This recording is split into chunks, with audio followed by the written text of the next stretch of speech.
All right, Carson, who you got? Let's do a quick preview. Who you got in the finals tomorrow at 5 p.m. Eastern time? Yeah, I think that's going to be a really fun one.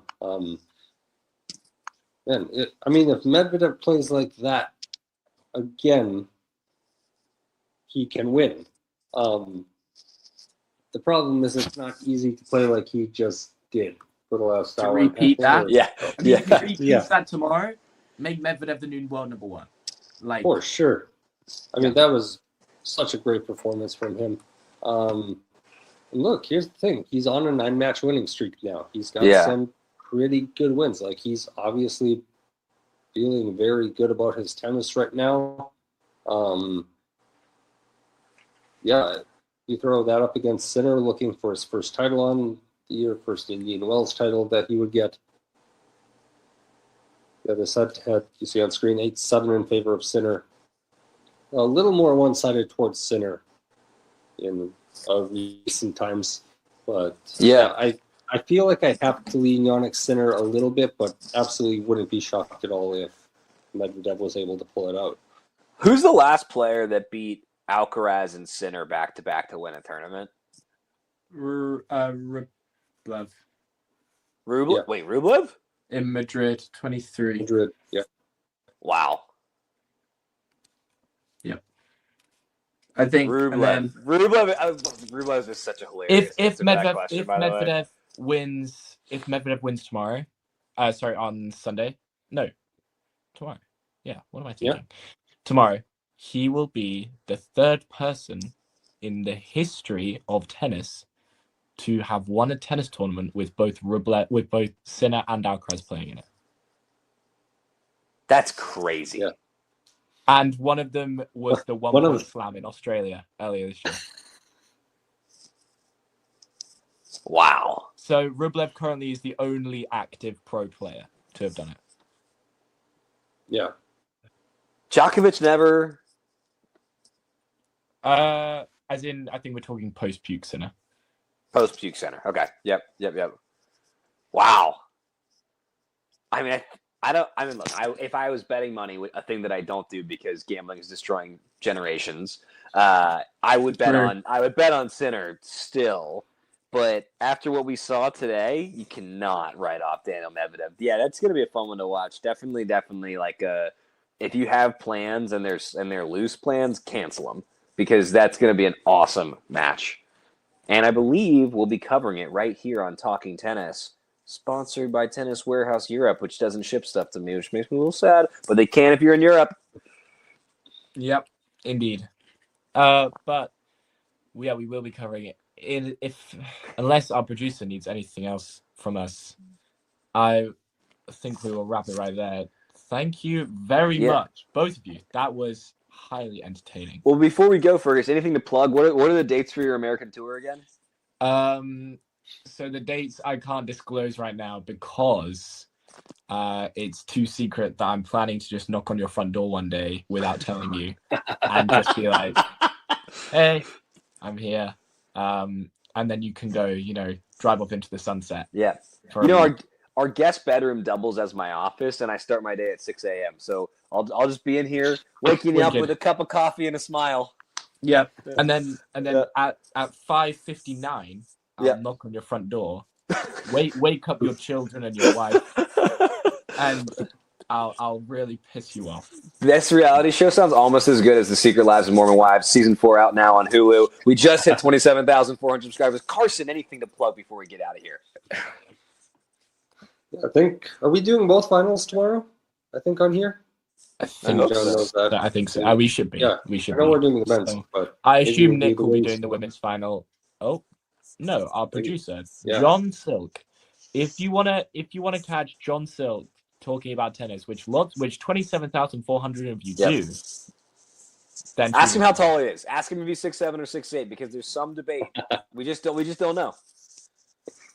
Okay, thank you very much, Zach. Later, guys. Yeah. Thank you very much, Carson. Thanks, everyone. And you know the drill. If you enjoyed this video, make sure you hit that like button. Don't forget to subscribe and click that notification bell so you don't miss out on all things tennis. All right, Carson, who you got? Let's do a quick preview. Who you got in the finals tomorrow at 5 p.m. Eastern time? Yeah, I think that's going to be a really fun one. If Medvedev plays like that again, he can win. The problem is it's not easy to play like he just did for the last hour. To repeat that? If he repeats that tomorrow, make Medvedev the new world number one. For sure. That was such a great performance from him. And look, here's the thing. He's on a 9-match winning streak now. He's got some pretty good wins. He's obviously feeling very good about his tennis right now. You throw that up against Sinner, looking for his first title on the year, first Indian Wells title that he would get.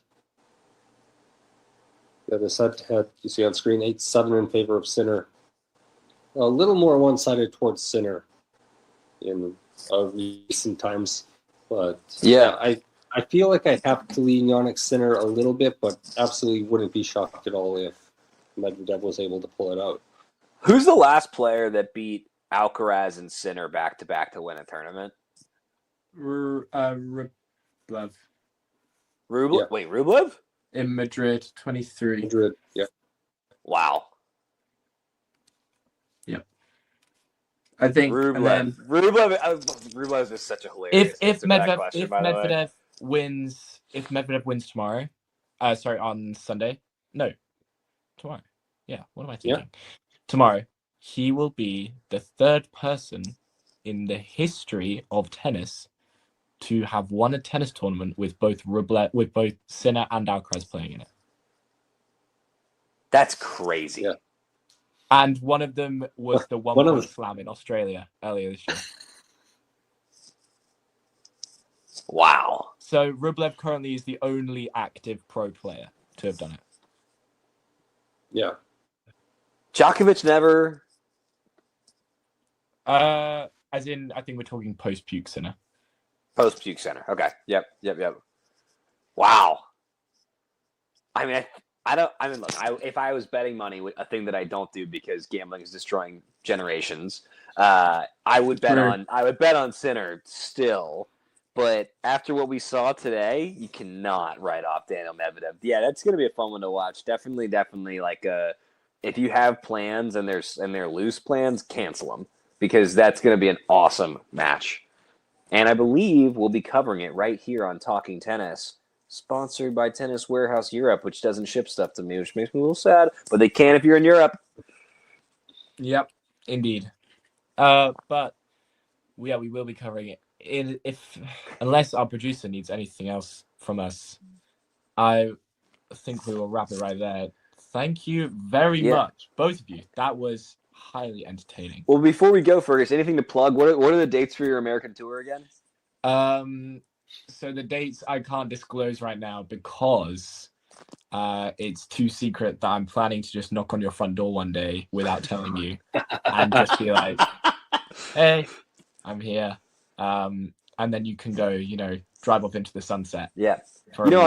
Our guest bedroom doubles as my office, and I start my day at 6 a.m. So I'll just be in here, waking you up with a cup of coffee and a smile. Yeah. And then at 5:59, I'll knock on your front door, wake up your children and your wife, and I'll really piss you off. This reality show sounds almost as good as The Secret Lives of Mormon Wives, season 4 out now on Hulu. We just hit 27,400 subscribers. Carson, anything to plug before we get out of here? I think, are we doing both finals tomorrow? I think on here. I think so. We should be. Yeah, we should. I know we're doing the men's, but I assume Nick will be doing the women's final. Oh no, our producer John Silk. If you wanna catch John Silk talking about tennis, which 27,400 of you do, then ask him how tall he is. Ask him if he's 6'7" or 6'8", because there's some debate. we just don't know. Okay, thank you very much, Zach. Later, guys. Yeah. Thank you very much, Carson. Thanks, everyone. And you know the drill. If you enjoyed this video, make sure you hit that like button. Don't forget to subscribe and click that notification bell so you don't miss out on all things tennis. All right, Carson, who you got? Let's do a quick preview. Who you got in the finals tomorrow at 5 p.m. Eastern time? Yeah, I think that's going to be a really fun one. If Medvedev plays like that again, he can win. The problem is it's not easy to play like he just did for the last hour. To repeat that? Yeah. If he repeats that tomorrow, make Medvedev the new world number one. For sure. That was such a great performance from him.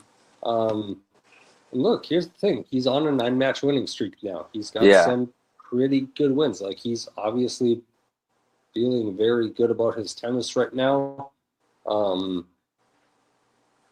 You throw that up against Sinner, looking for his first title on the year, first Indian Wells title that he would get. The other side had, you see on screen, 8-7 in favor of Sinner. A little more one-sided towards Sinner in recent times, but I feel like I have to lean Jannik Sinner a little bit, but absolutely wouldn't be shocked at all if Medvedev was able to pull it out. Who's the last player that beat Alcaraz and Sinner back-to-back to win a tournament? Rublev. Rublev? Wait, Rublev? In Madrid, 23. Madrid, yeah. Wow. Yep. I think Rublev is such a hilarious. If Medvedev wins tomorrow, on Sunday. No, tomorrow. Yeah. What am I thinking? Yeah. Tomorrow, he will be the third person in the history of tennis to have won a tennis tournament with both Sinner and Alcaraz playing in it. That's crazy. Yeah. And one of them was the one-point slam in Australia earlier this year. Wow. So Rublev currently is the only active pro player to have done it. Yeah. Djokovic never. As in, I think we're talking post-puke Sinner. Post-puke Sinner. Okay. Yep. Wow. I mean, look. If I was betting money, a thing that I don't do because gambling is destroying generations, I would bet on Sinner still. But after what we saw today, you cannot write off Daniil Medvedev. Yeah, that's going to be a fun one to watch. Definitely. Like, if you have plans and they're loose plans, cancel them because that's going to be an awesome match. And I believe we'll be covering it right here on Talking Tennis, sponsored by Tennis Warehouse Europe, which doesn't ship stuff to me, which makes me a little sad. But they can if you're in Europe. Yep, indeed. But we will be covering it. Unless our producer needs anything else from us, I think we will wrap it right there. Thank you very much, both of you. That was highly entertaining. Well, before we go, Fergus, anything to plug? What are the dates for your American tour again? So the dates I can't disclose right now because it's too secret that I'm planning to just knock on your front door one day without telling you and just be like, hey, I'm here. And then you can go, drive off into the sunset. Yeah. Our guest bedroom doubles as my office, and I start my day at 6 a.m. So I'll just be in here, waking you up with a cup of coffee and a smile. Yeah. And then at 5:59, I'll knock on your front door, wake up your children and your wife, and I'll really piss you off. This reality show sounds almost as good as The Secret Lives of Mormon Wives, season 4 out now on Hulu. We just hit 27,400 subscribers. Carson, anything to plug before we get out of here? I think, are we doing both finals tomorrow? I think on here. I think John knows that. I think so. We should be. Yeah, we should. I know we're doing the men's, but I assume Nick will be doing the women's final. Oh no, our producer John Silk. If you wanna catch John Silk talking about tennis, which 27,400 of you do, then ask him how tall he is. Ask him if he's 6'7" or 6'8", because there's some debate. we just don't know. Okay, thank you very much, Zach. Later, guys. Yeah. Thank you very much. Carson. Thanks, everyone. And you know the drill. If you enjoyed this video, make sure you hit that like button. Don't forget to subscribe and click that notification bell so you don't miss out on all things tennis. All right, Carson, who you got? Let's do a quick preview. Who you got in the finals tomorrow at 5 p.m. Eastern time? Yeah, I think that's going to be a really fun one. If Medvedev plays like that again, he can win. The problem is it's not easy to play like he just did for the last hour. Repeat that? If he repeats that tomorrow, make Medvedev the new world number one. For sure. That was such a great performance from him. And look, here's the thing. He's on a 9-match winning streak now. He's got some pretty good wins. He's obviously feeling very good about his tennis right now. You throw that up against Sinner, looking for his first title on the year, first Indian Wells title that he would get. Yeah, this head-to-head you see on screen, 8-7 in favor of Sinner. A little more one-sided towards Sinner in recent times, but I feel like I have to lean Jannik Sinner a little bit, but absolutely wouldn't be shocked at all if Medvedev was able to pull it out. Who's the last player that beat Alcaraz and Sinner back-to-back to win a tournament? Rublev. Rublev? Wait, Rublev? In Madrid, 23. Madrid, yeah. Wow. Yep. I think Rublev is such a hilarious. If Medvedev wins tomorrow, on Sunday. No, tomorrow. Yeah, what am I thinking? Yeah. Tomorrow, he will be the third person in the history of tennis to have won a tennis tournament with both Sinner and Alcaraz playing in it. That's crazy. Yeah. And one of them was the one-point slam in Australia earlier this year. Wow. So Rublev currently is the only active pro player to have done it. Yeah. Djokovic never. As in, I think we're talking post-puke Sinner. Post-puke Sinner. Okay. Yep. Wow. I mean, look. If I was betting money, a thing that I don't do because gambling is destroying generations, I would bet on Sinner still. But after what we saw today, you cannot write off Daniil Medvedev. Yeah, that's going to be a fun one to watch. Definitely, like if you have plans and they're loose plans, cancel them because that's going to be an awesome match. And I believe we'll be covering it right here on Talking Tennis, sponsored by Tennis Warehouse Europe, which doesn't ship stuff to me, which makes me a little sad, but they can if you're in Europe. Yep, indeed. But we will be covering it. Unless our producer needs anything else from us, I think we will wrap it right there.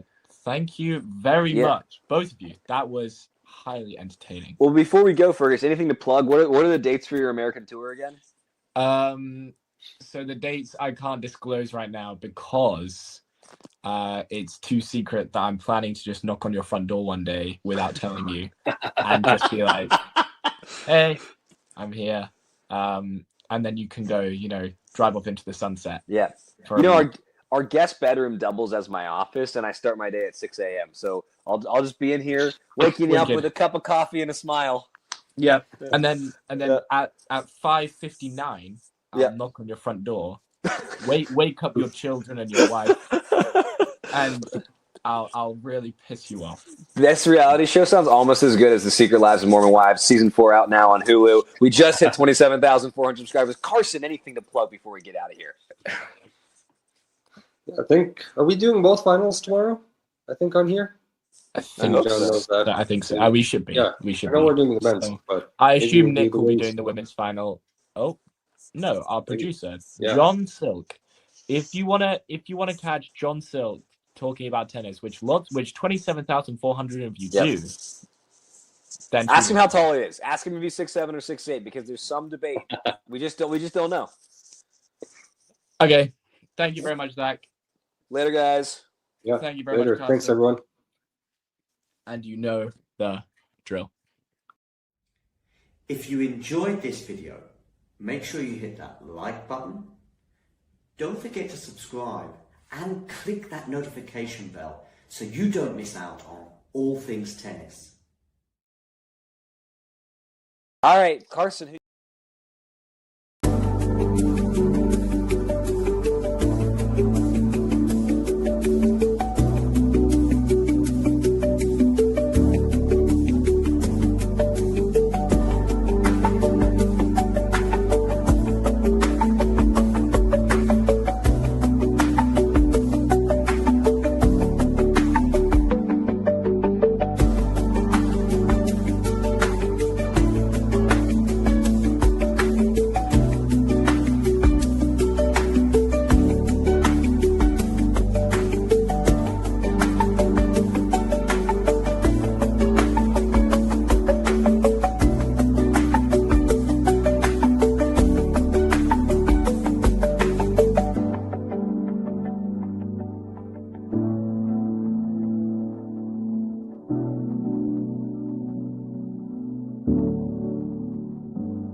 My name is Clara Towson, and I'm a friend of the show.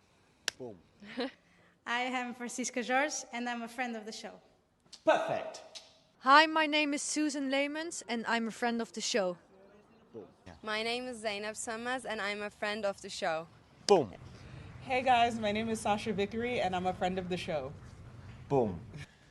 Hi, my name is Lloyd Harris, and I'm a friend of the show. Perfect. Hi, my name is Jan Faria, and I'm a friend of the show. Boom. Yes. Take one. Well done. Hi, my name is Jasmine Paolini, and I'm a friend of the show. Wow, Jasmine, you got it in one time. Ready? Play.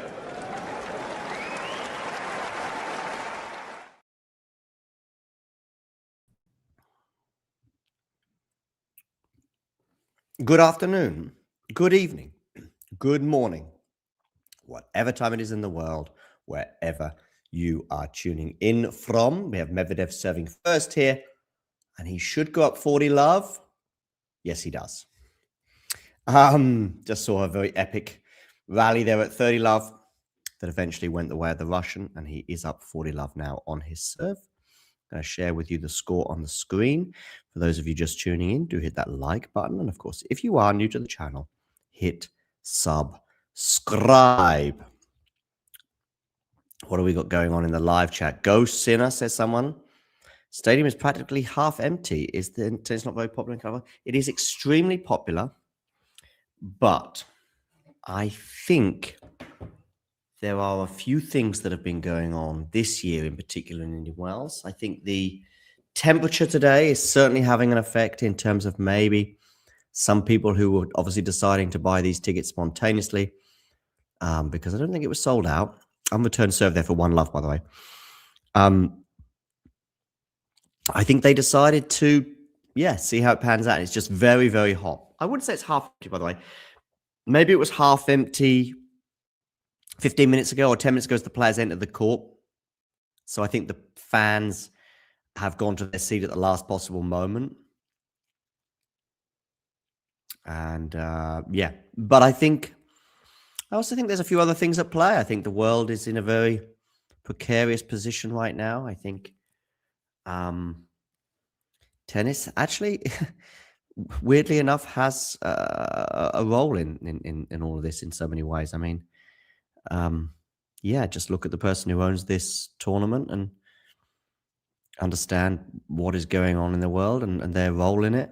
And you might have an idea of maybe one or two people who decided, especially in what is a part of the world, a part of the country, a part of the US that maybe doesn't embrace the current regime.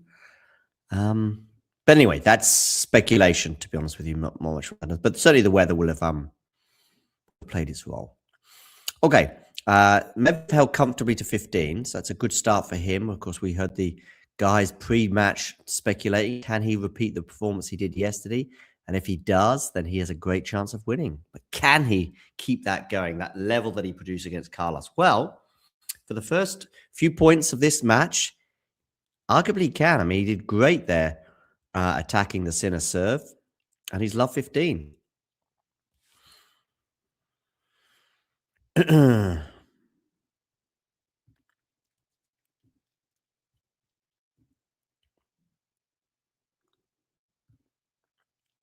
Okay, we're into the rally right now, and the forehand of Jannik Sinner is really good, pushing Medvedev out wide.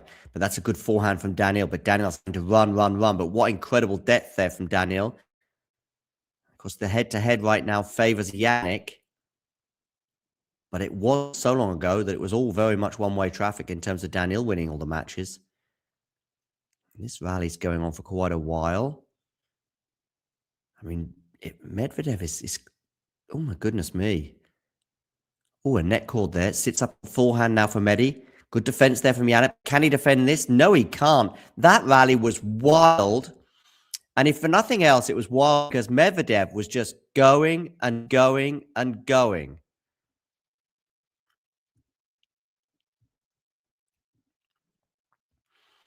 Be good to see if we can get to 27,500. Medvedev, maintain that on you. Indeed, Matthew, indeed. I'm going to be putting the kettle at some point. Average top spin speed for Indian Wells last for Daniil was 72 kilometers an hour. Now it's 77. So he's obviously added a bit of top spin to his game. Maybe that's an element where he's changed. Maybe he's just hitting the ball a bit harder. In terms of him obviously changing coach last year, Darren Cahill, who I believe is a California resident. I could be wrong on that, but I think he is.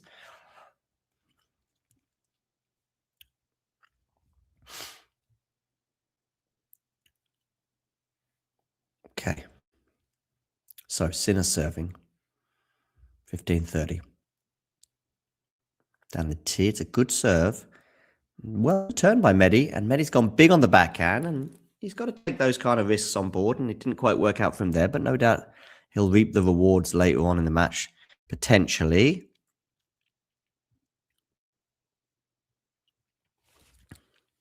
I might do a Miami draw preview later, so stay tuned for that possibility. The women's draw, at least, is out.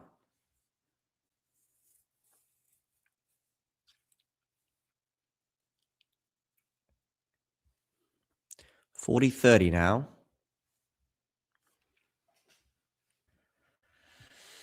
For Jannik Sinner, good serve there out wide. And Sinner does go on to hold, so one game all. But I think it'll be Daniil who'll be slightly happier in terms of the way the opening exchanges have gone.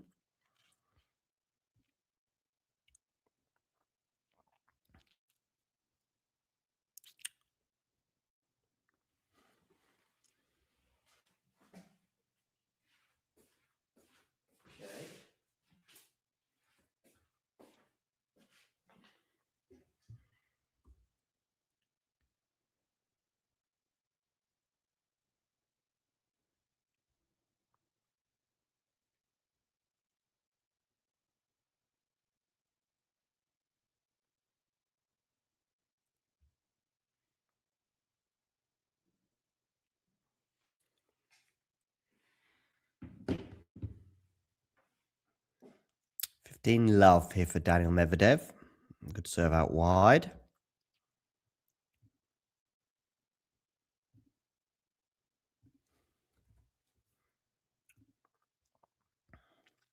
Second serve here at 15 love for Jannik to look at.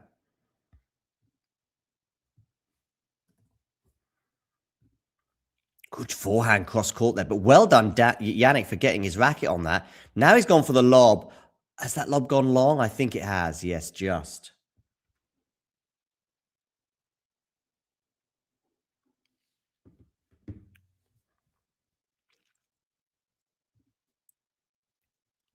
So 30 love, but almost an unbelievable escape there for Jannik Sinner with some excellent defense, and then what would have been a sensational lob, but it just missed. 30 love.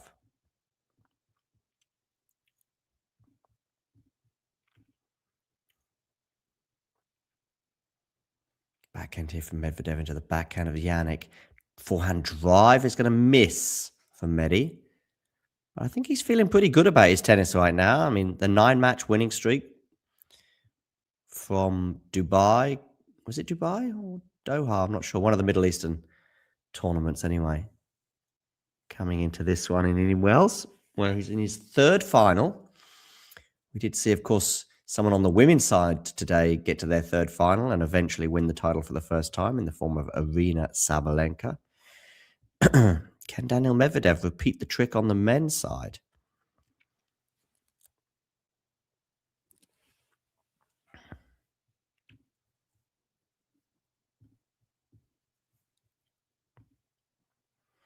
Medvedev missing the first serve down the tee here at 40-15.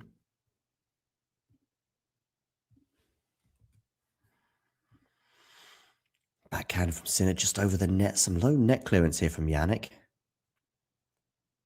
He's defending really well in his backhand corner, but he's going to miss that backhand, and it is 2-1.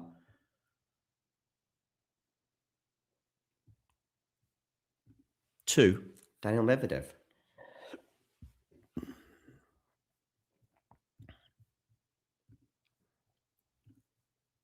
Let me know in the live chat who's winning this match. If you think Jannik Sinner is winning it, I want you to write S and click return. If you think Daniil Medvedev is winning it, I want you to hit M and hit return. The head-to-head is 8-7 in Jannik's favor, but most of the recent matches have gone Jannik's way. I think there might be Wimbledon 2024 is the odd one out in terms of the run of, I think, maybe 6-0 for Medvedev. And then there was maybe something like 4, 5, 6 in a row for Jannik.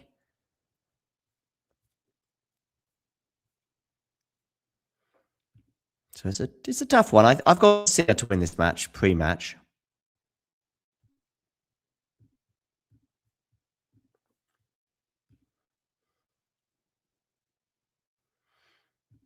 Going to come to the live chat right now, by the way. Sinner wins in straight, says Matthew. Yeah. Yeah. Jane here going for Medvedev. Is that heart or head, Jane?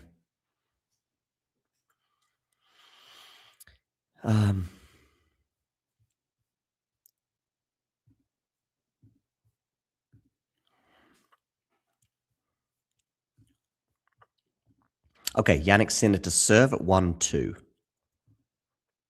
think I'll make a cup of tea at the next change of ends.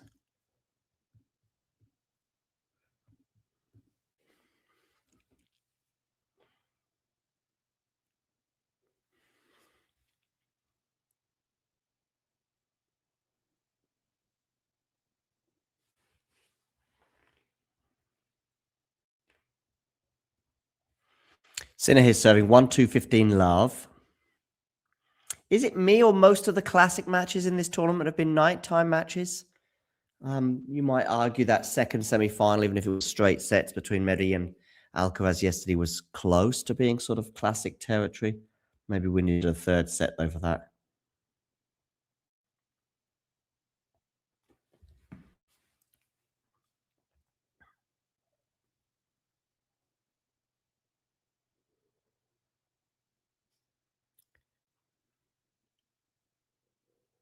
Oh, there's Andre Agassi. Of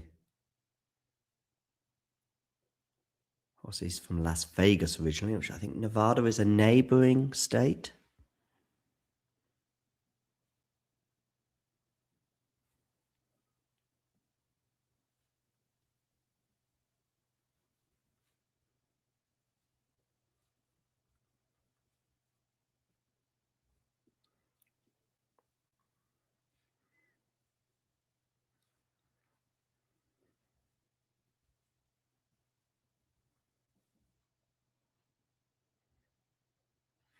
Okay, Sinner here, 30-15.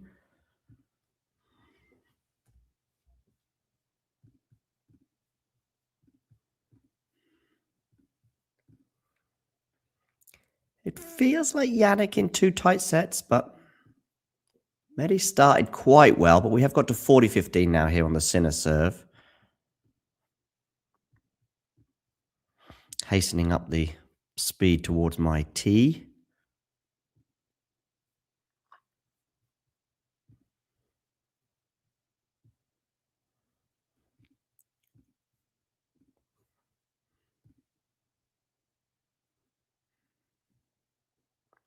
Sinner serves down the tee, backhand return goes into the net. So it is a hold for Jannik, and we get to 2 games all.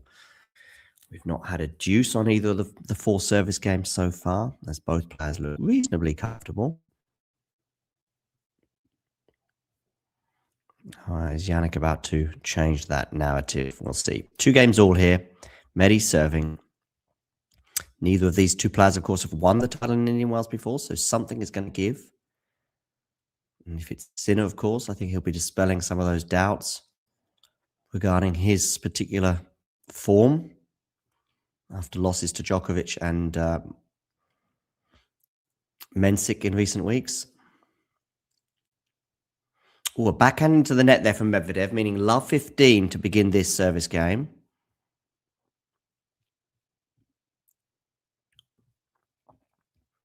Ashley is supporting Medi as well. So, Jay, looks like you've got someone else supporting Medi. By the way, for those of you tuning in, if you haven't already done so, if you can hit subscribe, that would be amazing. Hit subscribe and watch that number just below my head increase. Tick over. 15 all.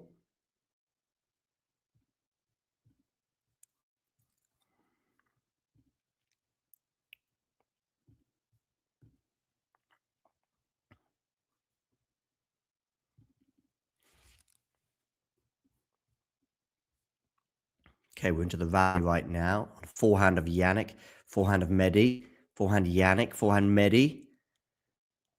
Good depth there from Sinner. It's going to help him now. Drop shot here. Medi's going to get it, but he's going to hit it out. Now, Medi is, of course, given his court position, going to be vulnerable to that drop shot. And I was just imagining maybe Jannik putting a few more drop shots today than normal. I don't know who that is we're watching right now, but she's listening to Indian Wells radio at the same time.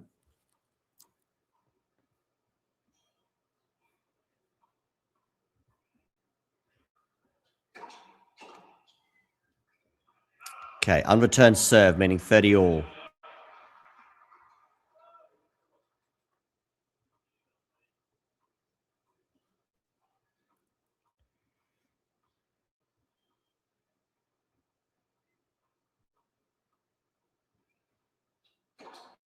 Could serve out wide, but what a return that is from Jannik. Neck, though, benefiting as Medvedev there. We're still into the rally here. Good forehand cross court from Medi. It was the backhand, of course, that was sensational yesterday against Alcaraz. And it's another good backhand from him that Jannik can't quite deal with. So it's game point now for Daniil Medvedev.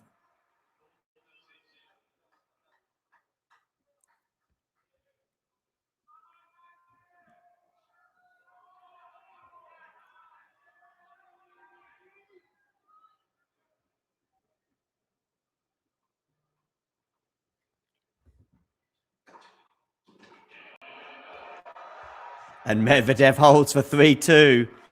And so, time for me to have a quick break, and I'll be back with you with a cup of tea. Ready? Play.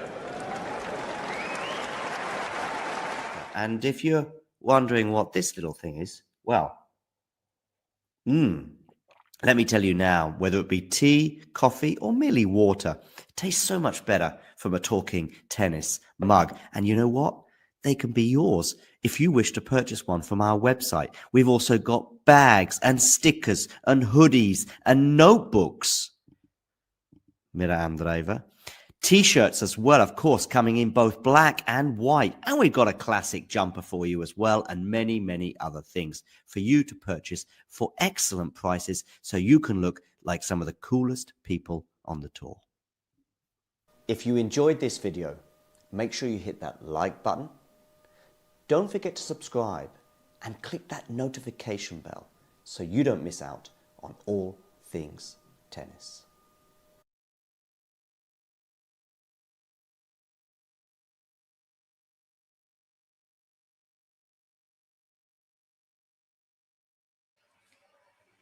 So, we just saw Andre Agassi take some of the applause from the crowd. It looks much closer to being full now, to be fair.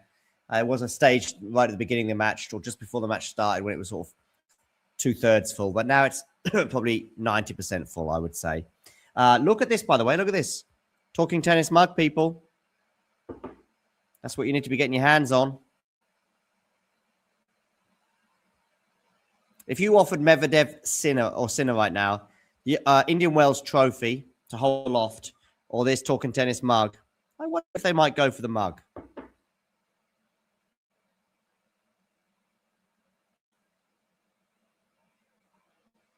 Okay, first serve goes into the net.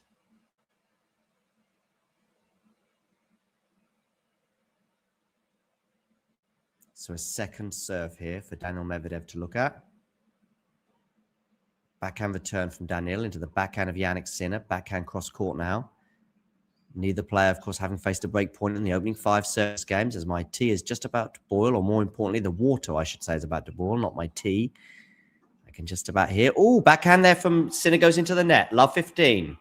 Also, I wonder about the physicality of this in terms of Jannik. I mean, it's not 5 sets, at least for him.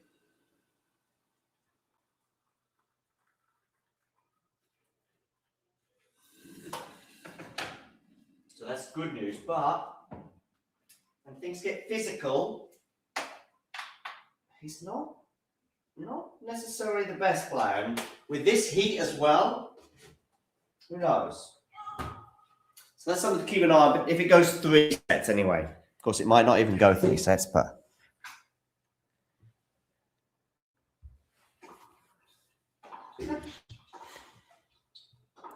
Good forehand down the line there from Medi. Now he's on the backhand. He's on attack. Jannik's defending so well today so far.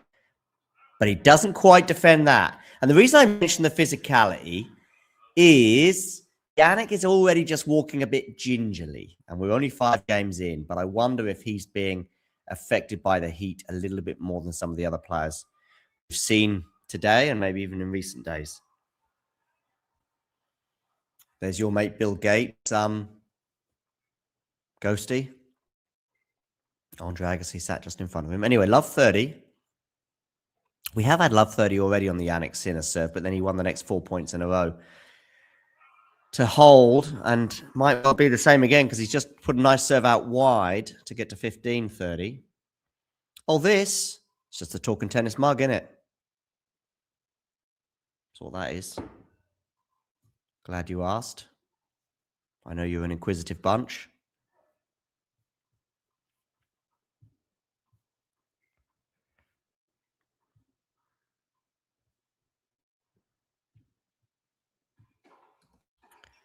Okay, another unreturned serve for Jannik. So 30 all. What about that match earlier, by the way, from Sabalenka and Rybakina? I mean, I don't think it was the highest of quality, but it did get good quality, I think, towards the end. Probably from 5 all, and then during the tiebreak. That was a great tiebreak in terms of quality. And I think that's what we'll probably end up remembering the match for, which is okay.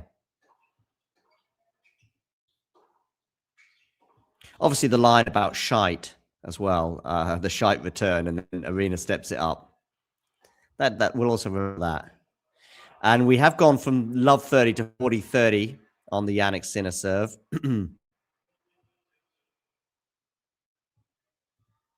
Just like we did before when he was down.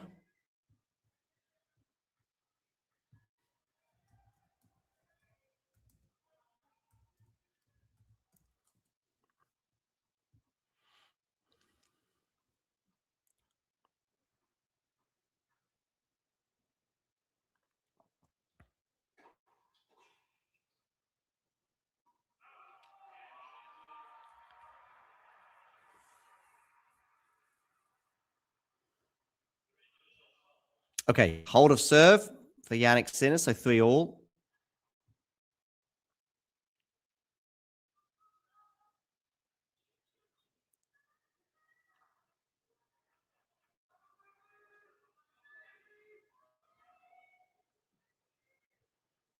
I think it puts, by the way, that win for Sabalenka today puts to bed the world #1 debate for a while.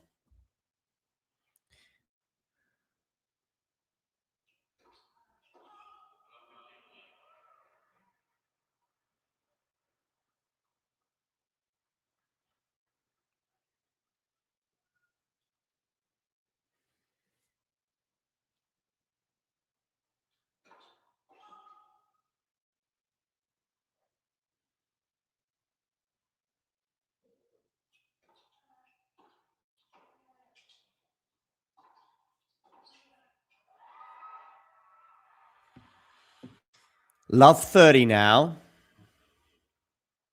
She is ghosty, but a win for Rybakina today I think could have been a big difference. But now that puts it to bed. I mean, basically, a win for Rybakina today, decent clay court season for her, and Arena doesn't quite match her heroics of Madrid and the French Open. And suddenly we're going into Wimbledon with #1 being on the line. But now I think we're probably okay, maybe even for the rest of the year. But certainly until the US Open. Oh, what a return that is for Jannik Sinner. Cross court here from the backhand now. Down the forehand of Jannik into the forehand of Daniil Medvedev, which is going to go long, is it? Yeah. 15-40. We've got our first break points. Big call indeed. Got our first break points here, and they're on the Medvedev serve.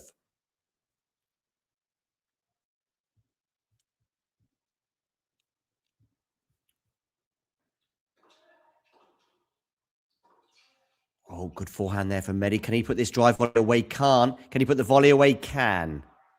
He's already missed one, not easy drive volley, but fairly easy drive volley. He put long, didn't he, earlier on the match?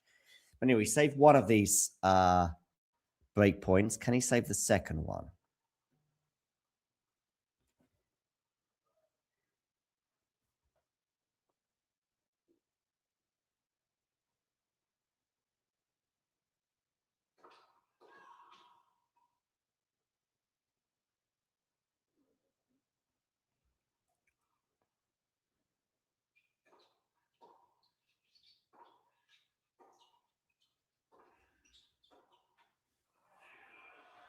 And he saved that break point.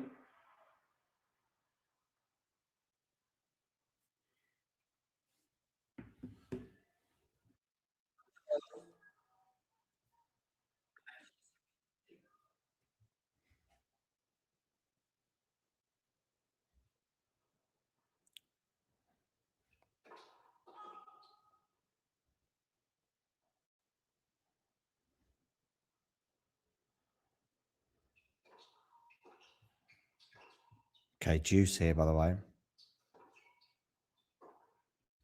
Backhand from Medvedev into the backhand. Backhand to backhand exchange. Forehand from Sinner. Backhand from Medi.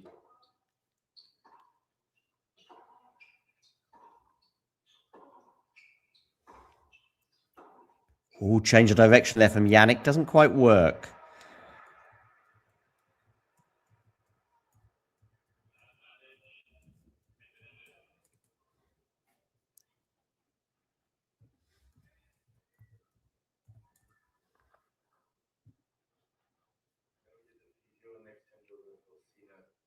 Sinner wants the physio at the next changeover, I'm hearing.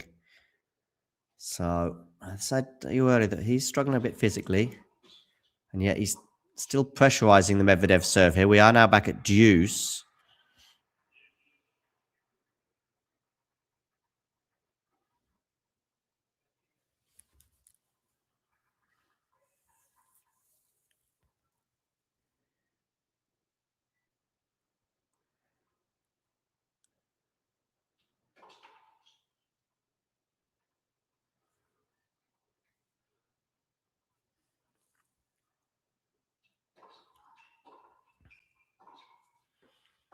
Backhand cross court into the backhand of Medvedev. Forehand cross court from Jannik goes into the net. So another game point here for Medvedev.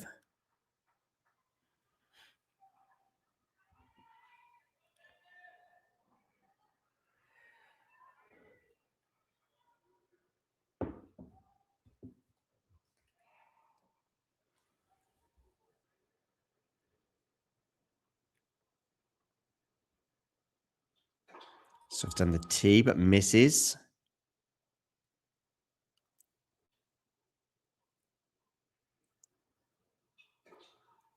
Forehand return there from Jannik goes just long. So Medvedev does indeed hold in the end. And we will take a quick break whilst Jannik Sinner gets some physio attention. Hey, thanks for taking the time to, well, you haven't got any choice, actually. I'm just talking at you, if you like. But I'm here also to present to you why I think it's not a bad idea and not that expensive as well if you become a member. And this is how you can do it, and this is what you can gain.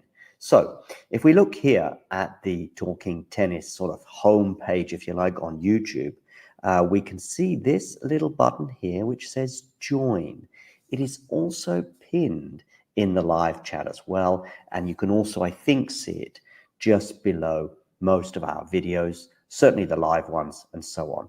Now, why is it a good idea to join and become a member? Well, in the live chat, you can add little funny things, you can add emojis and all sorts of things, but possibly more importantly, you can get to access some live videos, such as this one here, where we look back on the last sort of few moments from the Billie Jean King Cup. So there are little bonuses such as this one, but there are many, many more. And in fact, if we have a quick look at all of the members only stuff, I repeat, you will see very, very quickly some of the top stuff that we've had for members only over the last 12 months since the channel began. Remember, these videos are for members only. You can become a member from as little as about $2 a month, €2 a month, £2 a month, something like that. There are various different things. Oh, and by the way, you'll also be supporting the channel. So it's a win, win, win, win scenario. Let me just show you some of the members only stuff. For example, we've got an exclusive little clip there talking to Laura Siegmund, Laura Tsurenko, her encore interview, some doubles footage there from Monastir, the Germany press conference pre-tournament Billie Jean King Cup, Claire Burrell talking as well to the media in her press conference in Monastir, Storm Hunter and Alicia Parks interview, Rebecca Masarova, her press conference, Coco Gauff exclusive for members only, albeit it was in Madrid. But these are just some of the things, some of the interviews and etc. Like Lestien here, a chat with him, Emma Navarro, and so on and so forth. So many little bonus videos available for just €2 a month. So, what are you waiting for? Become a member. Or don't. It's okay.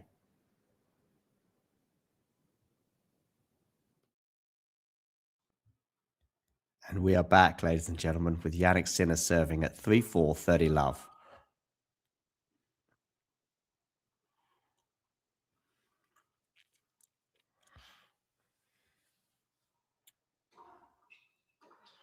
So, Jannik Sinner on the backhand, into the backhand of Medi. 30 love here, backhand to backhand right now. Remember, Jannik Sinner just had a medical timeout, had the physio come on, give him a bit of attention.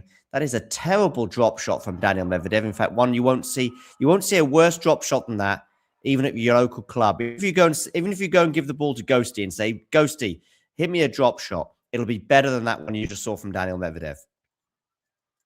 Medvedev, don't ever do that again.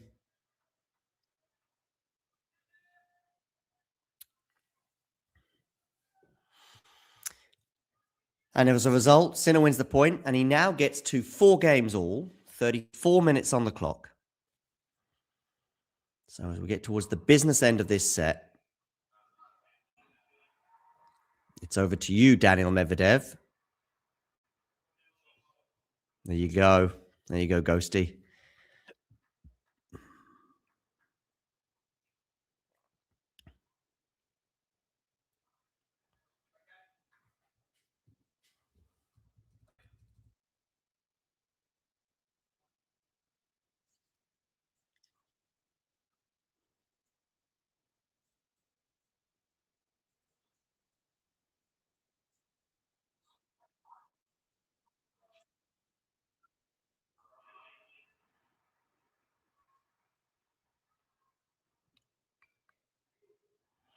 Okay, love 15 here on the Medi serve.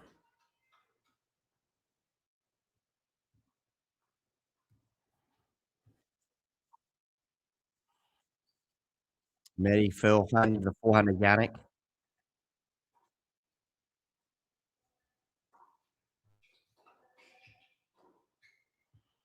Okay, Medi backhand goes into the net. Love 30.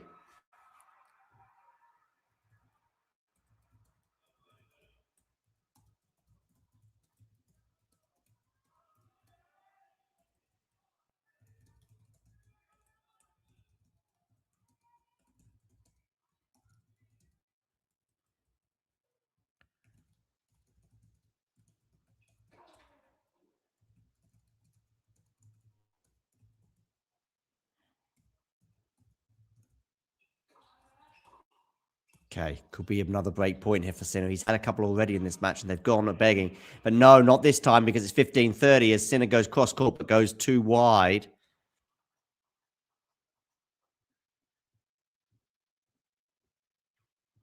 There's the grafting. Tommy Haas there, look, grafting away, as all tournament directors do.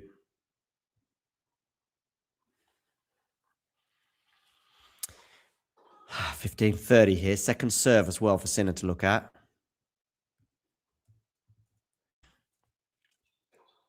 Forehand return into the backhand of Medvedev. Backhand from Jannik Sinner now. Forehand cross court to the forehand of Jannik Sinner. Forehand to forehand. Now, good change of direction there from Medi. But is it going to help him win the point? Yes, it is. 30 all.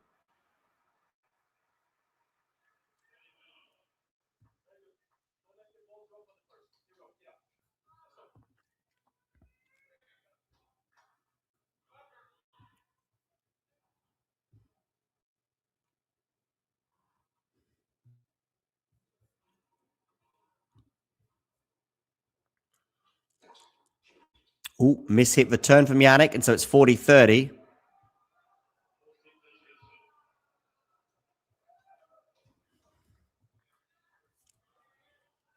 Someone caught that ball, and I think they're going to keep it.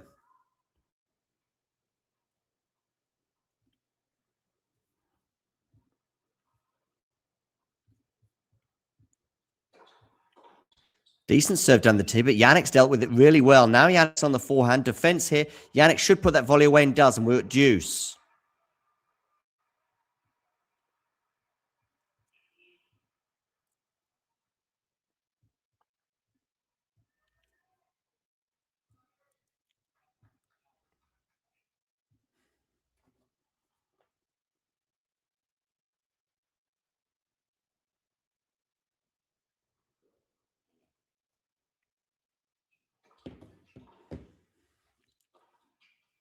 Okay, backhand to backhand right now.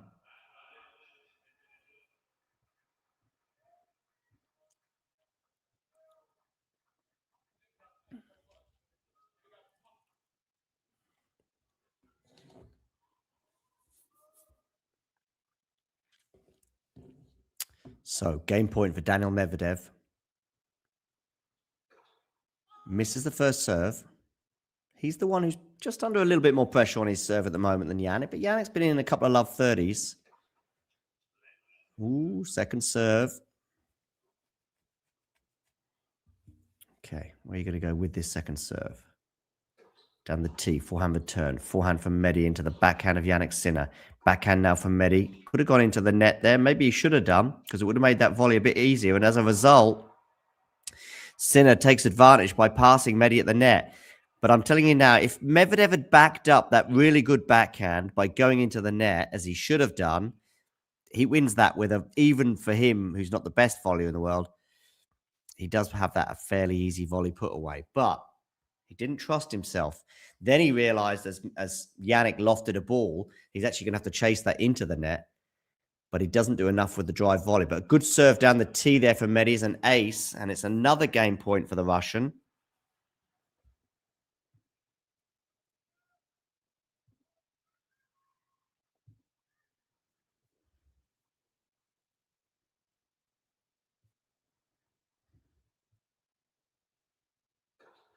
Good serve out wide, and Jannik can't deal with it. 5-4, Daniil Medvedev.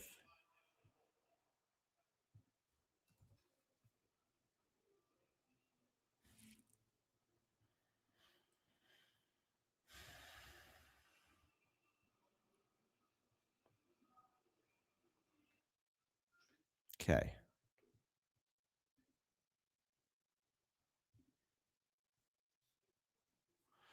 Where's our money at? I think Medi, just because he's nudged ahead now at 5-4, he might be the slightly happier of these two players. Just feels a little bit like after the Lord's Mayor show at the moment in terms of how exciting that first final was. Even if, like I said, the quality wasn't always there, and I think the heat had an effect on it, it still had us on tenterhooks throughout. And of course, the memorable end that we got also helps.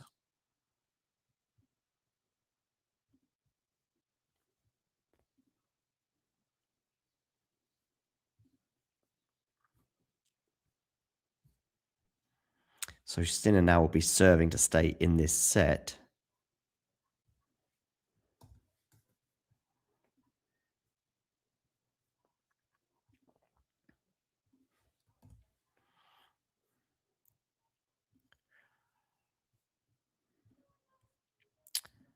Does Sinner hold here? Yes or no?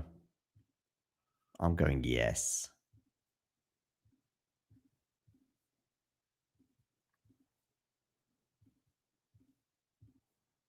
Yeah, the whole tennis paradise being forced down your throat is a bit more of the dystopian stuff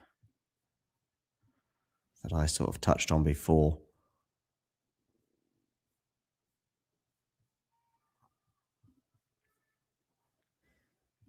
Don't forget it's tennis paradise. Okay. Thanks for that.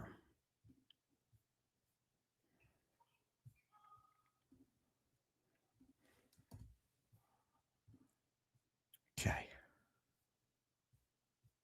Second serve here for Mehdi to look at. Backhand return. Forehand from Sinner into the backhand of Mehdi, which is going to go cross court. Now they go cross court backhands at each other pretty hard. Forehand from Sinner into the backhand of Mehdi, which is going to go down the line. Now it's going to go back into the backhand of Jannik.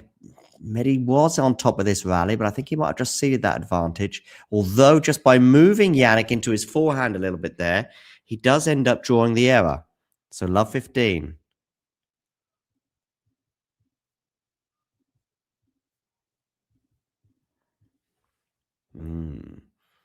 Yeah.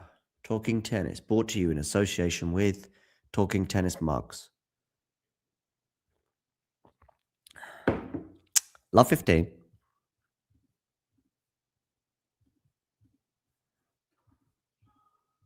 And a second serve here for Medvedev to look at. He has got to love 30 a couple of times on the Jannik serve in this set, but on both occasions, Jannik emerged unscathed. Okay, forehand here into the backhand of Medvedev. But just where Jannik is feeling... Oh, a little net cord there. Bit fortunate, Mehdi. We're still in the rally. Some good depth here from Jannik. And eventually Mehdi on the forehand side goes long.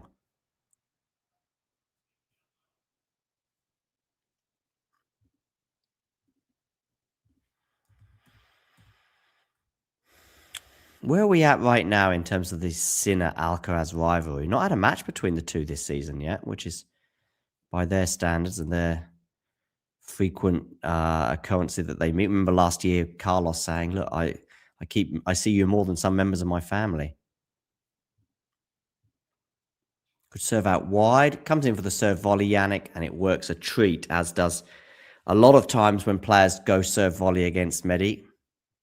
It is a place that Mehdi finds difficult because he stands so far back that it does make him vulnerable to the serve volley tactic. First time I remember seeing that tactic used against him, I think was, I'm going to say Paris-Bercy 2021 from Novak Djokovic. I think it was just a few weeks after he'd lost the US Open final, and it was like, oh, okay, yeah. Then we saw Alcaraz use it to great effect in their matches, Alcaraz and Medvedev's matches, particularly in that Indian Wells final of 2023, but also in 2024 and at Wimbledon, I think, as well. And at that stage, we wondered if maybe Medvedev was ever going to beat Carlos Alcaraz with that tactic and all the Carlos, abilities that he has. And yet, US Open semi-final 2023, Mehdi has his own way in 4 sets, I think it was. And then, of course, he had his own way again yesterday as well. And that mesmeric performance he put in to win that semi.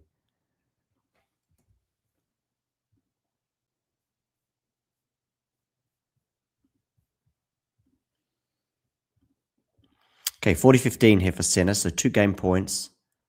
Backhand return from Mehdi. Backhand cross court from Jannik, who had that physio moment earlier, but is looking okay. He has just lost that point and pointed towards a towel. And I do think just physically of the two, he does look the more beleaguered of the two. But I've seen Jannik look beleaguered many times and still win lots of tennis matches.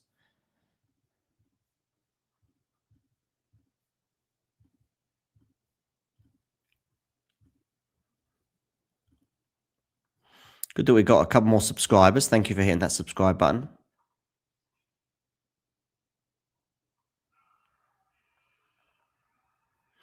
When you say hard to get into Paris-Bercy, what do you mean, Ghosty? You mean to enter the stadium? It has changed location, I believe, hasn't it, though, in the last 12 months? But if you're talking about the stadium and stuff like that, yes, he is, Ashley. He was in the semi-finals. He was in the quarterfinals in 22. He's in the semi-finals in 23, and he won it in 24 and 25. If you're talking about logistics, actually, it is a bit tricky.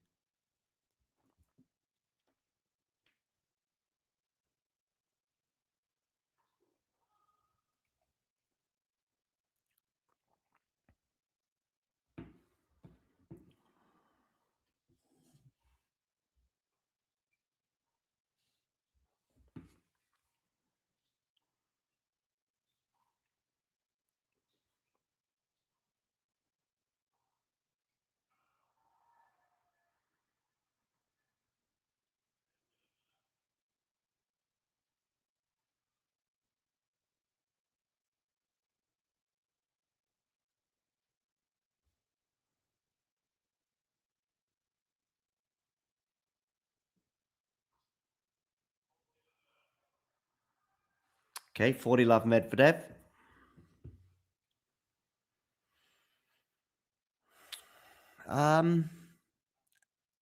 Maybe, I mean, Rafa and Novak will have done it at RG. Rafa's run would have come to the end in 2019. So he won it, I think 17, 18, 19. He would have won Roland Garros. Novak won Australia 19, 20, and 21, I think. So I guess Novak in it was 2021 most recent three-peat. Roger's last three-peat, whoa, a long time ago. Probably US Open 2008, maybe. I would say his last three in a row, because he never won three. He never even won three slams at Roland Garros. Only won one. He won 5 US Opens, but that run finished in 2008, and he never won another one after that. I don't think he ever won 3 Australian Opens in a row. He might have done. I'm going to have a quick look. Federer, Australian. He won 2 in a row in 17 and 18, of course.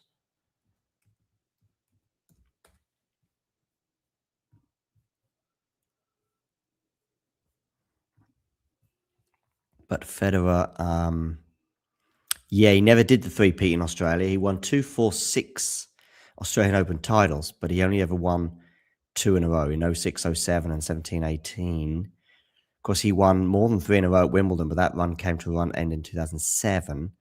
And so, yeah, it was the US Open run to 2008 when he won 5 in a row. Yeah, 5 US Opens in a row is wild, yeah.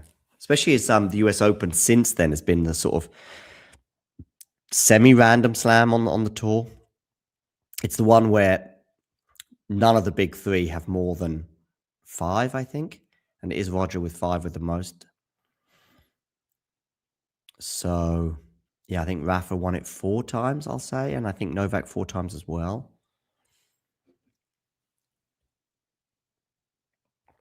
Carlos is already halfway to that total of 4, by the way, with his 2 US Opens.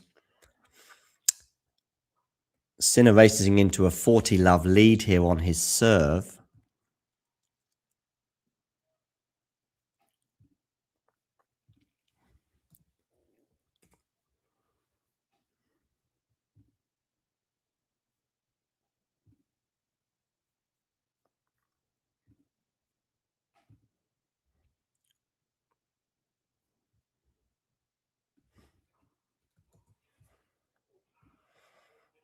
Okay, so it does look like we're heading towards a tie break.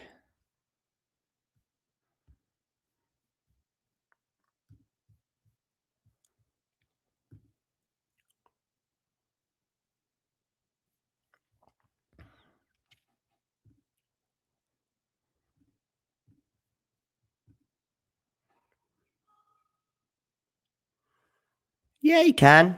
I think if Novak does win another slam, it will be Wimbledon. And I think he should do a mic drop if he does. Just retire there and then.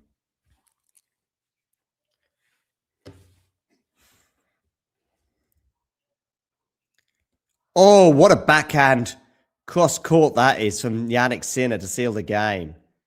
Way down in that. Wow, yeah, what a backhand punch from Jannik Sinner. So, tie-break time it is. Let me know in the live chat who's winning the tie-break and what score. Sinner's winning the tie-break as far as I'm concerned. Mind you, Medvedev won a tie-break yesterday, so he'll be feeling that.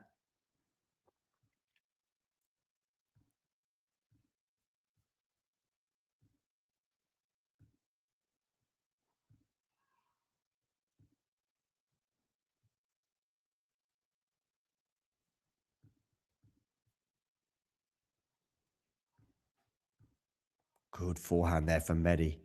And Sinner can't deal with it on the run. In fact, he slips over, but I think he's okay.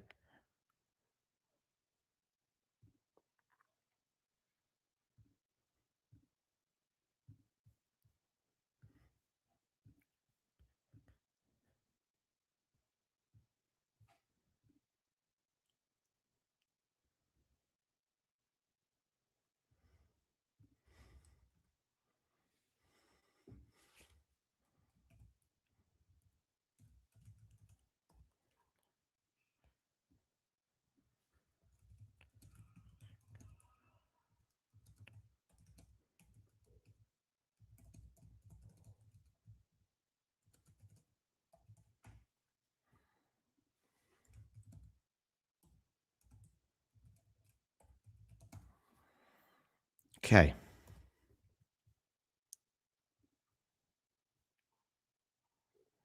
Ooh, unreturned serve, so we get to 2-1.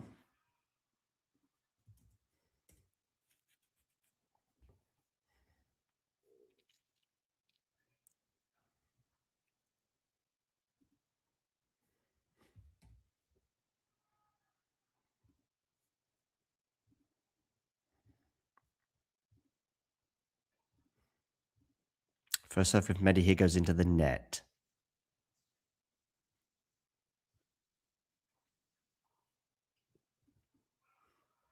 2-2.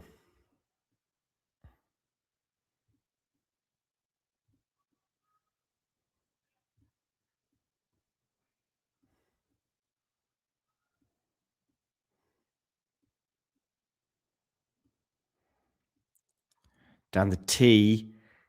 What a return that is from Jannik Sinner. Somehow fighting to stay in this point. Still in it. Somehow. But it goes long. 3-2.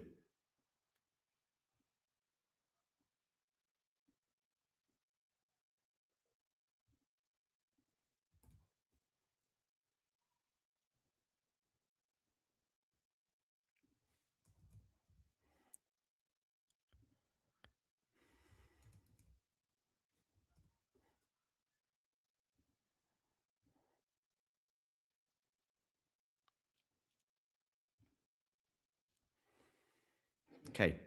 2-3. Sinner serving. Out wide. Ace. 3-3. Change of ends. 3-3. Ghost is going for Medi 8-6, by the way.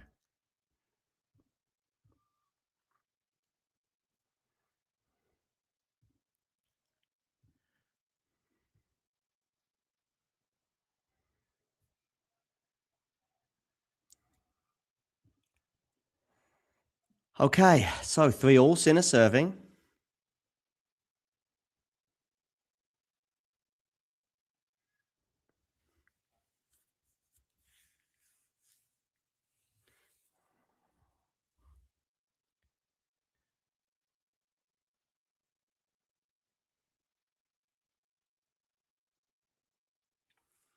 Okay, where are you going to go with this serve? Medi ready to return. Several meters behind that baseline. Out wide, forehand return. Forehand from Sinner into the backhand of Medi, which is going to go just out. So all the points so far have remained on serve. As we go over to the Medvedev serve, that was just out from Daniil. 3-4.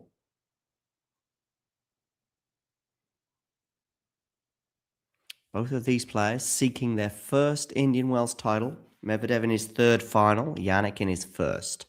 55 minutes on the clock. Good serve there from Medi, so we get to 4-4.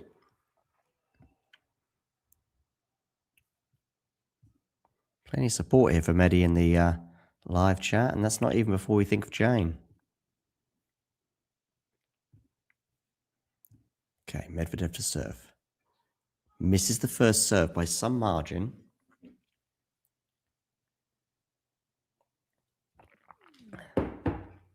Good forehand return. Forehand from Mehdi into the backhand of Jannik. Now it's on the backhand of Medvedev. Well defended by Jannik. He can't defend that, surely, no. 5-4.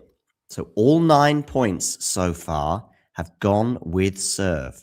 Mehdi is hitting with such precision, I agree. Just like yesterday in so many ways. Kind of redlining, kind of.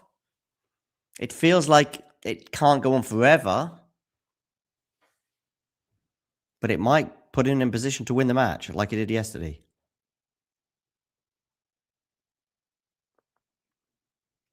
You mean Jannik when he fell just now? Or am I missing something?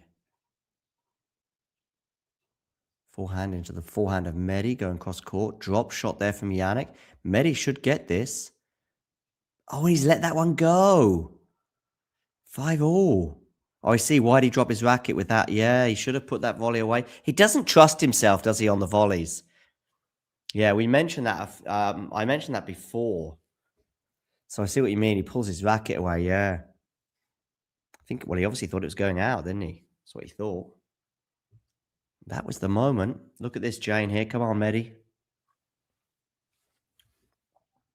All 11 points now because Jannik has won this next point to go 6-5 and set point for him.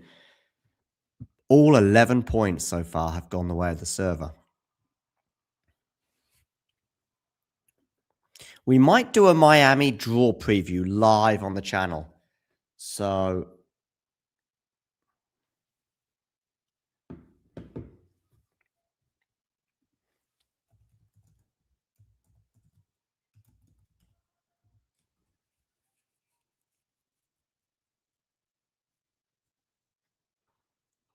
good serve down the tee from Mehdi, but Jannik gets it back in play. Good cross-court backhand there from Mehdi. Now on the forehand of Mehdi, he's pushing Jannik out wide, and Jannik can't deal with it. So 6-all change of ends. All 12 points going the way of the server.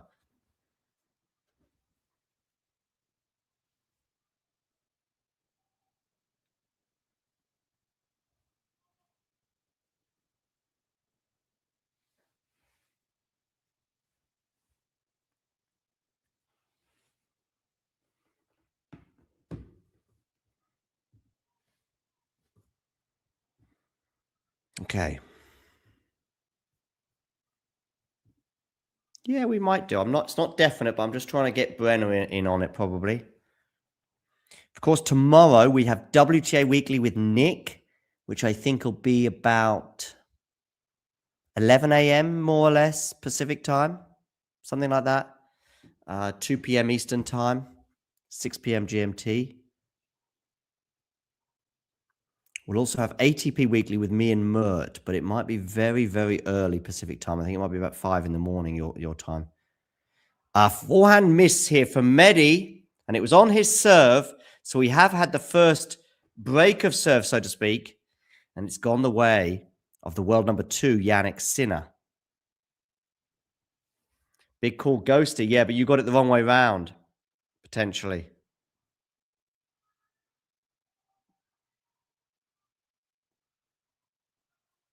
By the way, Sabalenka, of course, winning another tiebreak today. What about that?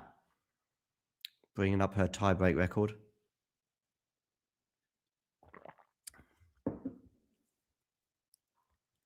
Good serve down the tee, and Mehdi can't deal with it, and it is 8 points to 6. Not for Daniil Medvedev, but for Jannik Sinner, as he takes a step closer to winning his first Indian Wells title. And Daniil Medvedev could be on the verge of a 3 Indian Wells finals loss.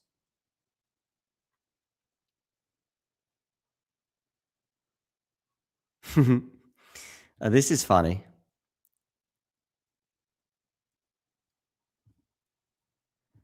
That is funny. He is funny, isn't he? Is Sam Querrey. I like him.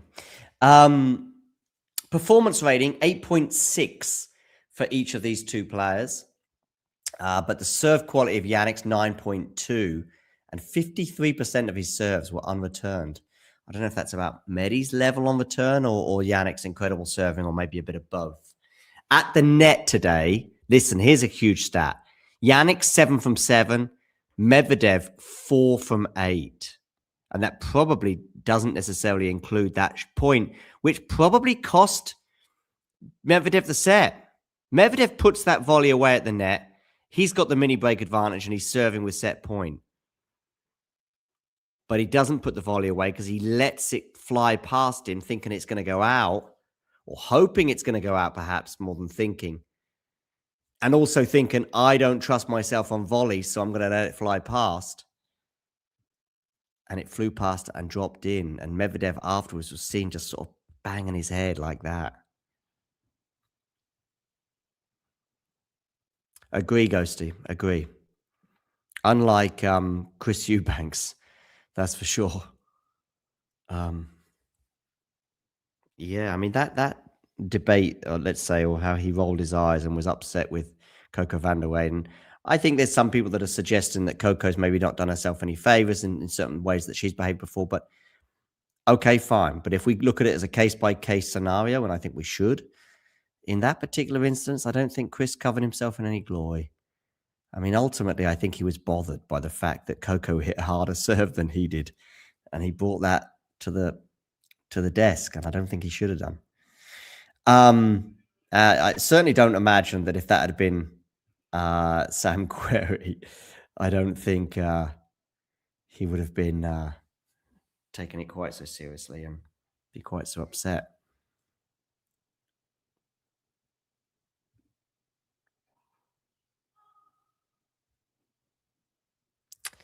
No, it was Brenner. It was Brenner.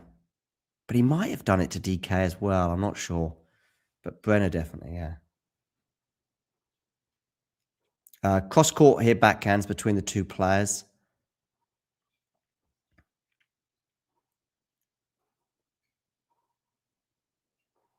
And it's a forehand winner from Jannik Sinner. And those physical issues he showed in the early stages of the match don't seem to be troubling too much at the moment. That was as sweet as a nut forehand, that.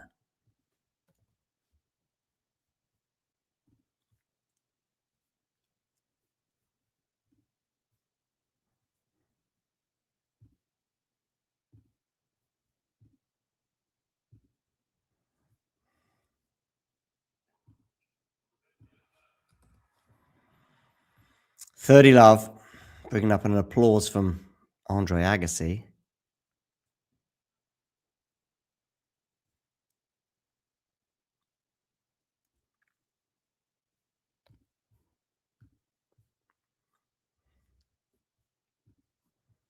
So 30 love here, Jannik Sinner out wide, forehand return. It's going to miss, so it's going to be another one of these unreturned serves that Jannik got so much joy from in the first set. In fact, 53% of his serves were unreturned, which is phenomenal.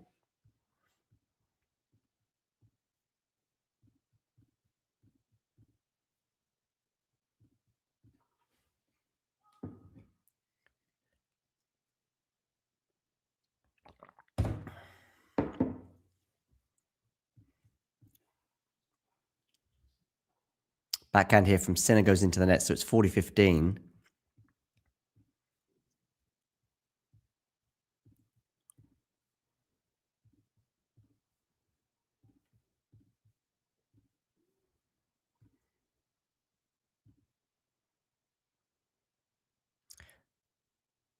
Bill Gates on the couch. Yeah, and Chris is only doing it because Brenda's a newbie as well. That was what's... Yeah, it made me feel uncomfortable.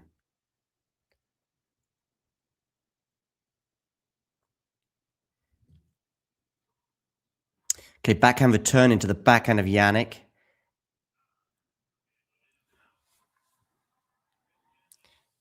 I don't know why I didn't see Bill Gates, or I haven't seen him yet, or I have seen him in the match, but I haven't seen him in this recent incident, but maybe I wasn't paying attention. I know they keep showing Andre Agassi.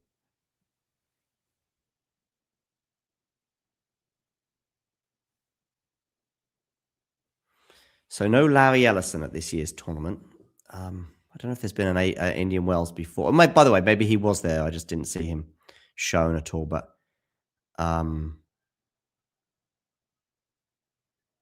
Yeah, I think he's done all the right stuff.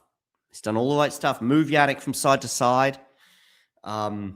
Return to the best of your abilities. Keep an eye out for the drop shots. But Medi's got his game. You're not going to change that now. You're not going to get him to hug the baseline, nothing like that. Serve, as best you can. Kind of hope for the best. Make it physical, like I say, move Jannik around as much as possible, as he tried to do on that last point, but ends up missing on the forehand side, so it is love 15. Yeah, I know he is, yeah, but I didn't see him in that last caption. I just saw Agassi.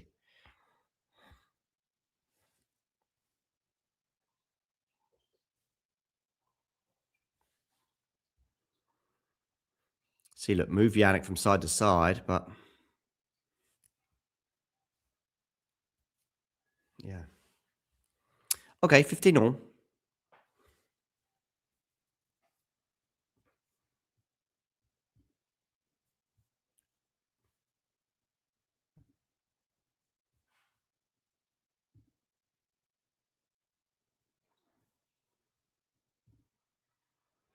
Unreturned serve, so we're at 30-15.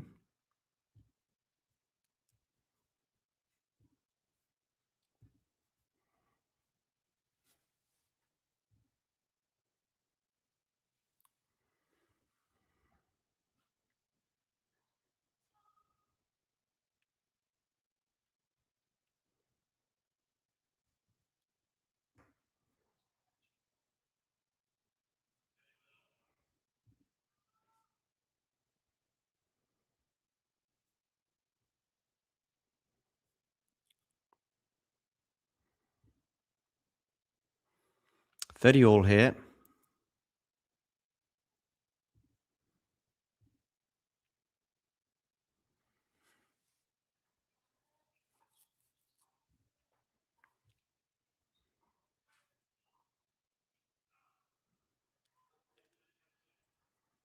Now 40-30 here on the Medvedev serve.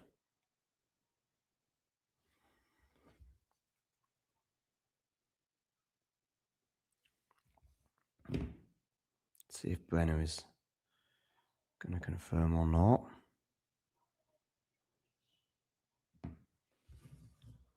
Okay, Medi at the net, and Medi at the net does Medi at the net things, which means he loses the point.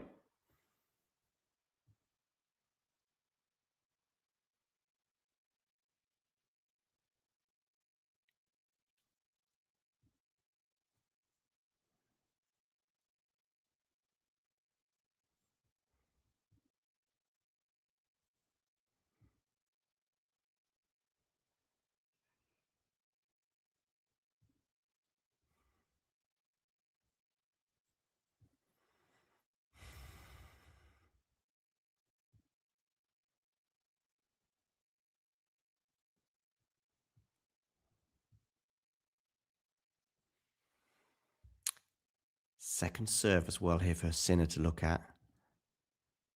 Is Sinner about to make his move? Forehand return, forehand from Medi, clips the net. Oh, and Jannik's missed that. Lucky boy Medi with that net cord, by the way. Yeah, that was a fortuitous shot.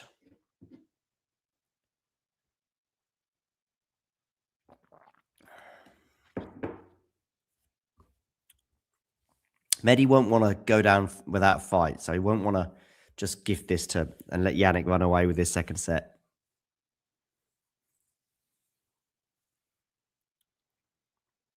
I mean, Medi on his day is one of the best. Was top. Oh, Jannik drop shot doesn't work. 1-all. One of the top servers on the tour. The only thing is that is the serve that in the last 3 years, during this period of decline, at least in terms of results for Medvedev, since you can either look at two, you've got 2 lines in the sand for Medi. You've got 2 sets to love up. Actually, you've probably got more than 2, but you've got a line in the sand where he's 2 sets to love up, love 40 on Rafa's serve. And that was a line in the sand in terms of chance to get his second Grand Slam title and looking like it was going to happen. The next line in the sand probably comes in Rome when he wins the title. In one of the surprises, I think, of recent years in tennis. I think that was the same year that Marozsan beat Alcaraz, actually. So it was a tournament full of surprises. And that was a line in the sand because it was his last title for a long time. I think it might have been his last title until he won in Almaty back end of last year. Of course, he's now won 2 titles in relatively quick succession with winning in the Middle East just on the eve of this tournament. And then he had a race against time, didn't he? With the airports closing down in the Middle East and flights being cancelled. It was a real effort for him to get to Indian Wells, but he get there he did. 15 all, ace there out wide from Jannik. Do hit that like button, people, by the way. And if you are new to the channel, hit subscribe. And let me tell you this, if you hit subscribe right now, watch this number just below my head. You'll see it tick over and it will be you. You will be 27487, which may just be a number, but to us, you're more than just a number. You're a person who subscribes to Talking Tennis and may join the live chat. 30-15 on Jannik Sinner's serve. So he looks to get to 2-1, serving first in this second set. It does mean that if we keep getting some holds of serve, and we haven't had a break of serve yet in this match, if that trend continues, we are going to get to the point where Medvedev is going to be serving to stay in the match. But that's a little bit down the road yet. But it has been a serve-dominated display thus far. Even the tie break, we got to, I think, 6 all before we even had a mini break. And we've now had 12, 15 holds of serve. 15. By the way, Ghosty, did you see the points differential between Sabalenka and Rybakina? Rybakina won 4 more points.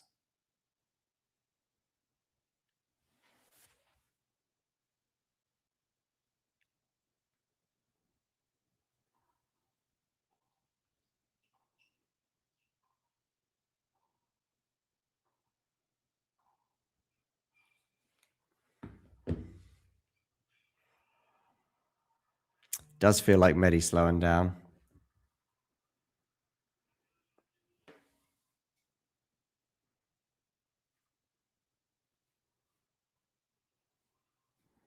All right, we're gonna do a Miami draw preview.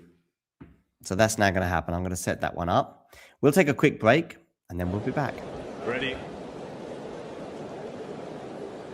Play.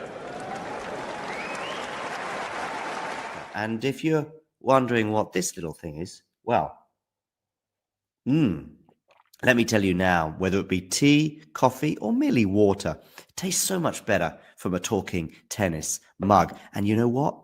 They can be yours if you wish to purchase one from our website. We've also got bags and stickers and hoodies and notebooks. Mira Andreeva. T-shirts as well, of course, coming in both black and white. And we've got a classic jumper for you as well, and many, many other things for you to purchase for excellent prices so you can look like some of the coolest people on the tour. If you enjoyed this video, make sure you hit that like button.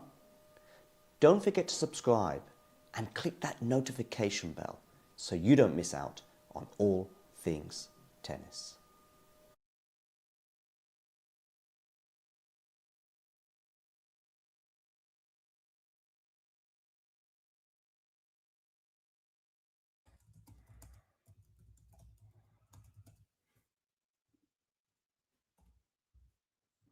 And we are back, ladies and gentlemen. Yeah, he has. He's been missing all of Indian Wells, hasn't he, Ghosty? I thought we might see Jake when we had Tom on the stream a few days ago, because I know he's a big fan of Tom, but no, he's been missing the whole tournament. I hope he's okay.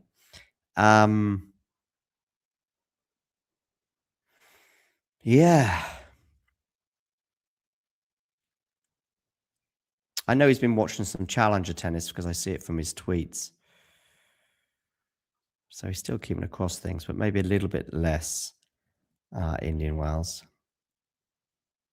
He may also have had a bunch of night shifts. I don't know.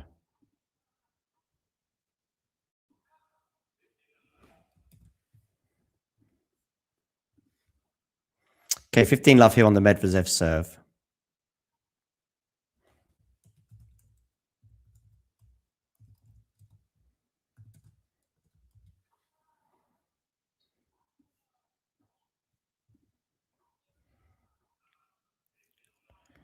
$15 all.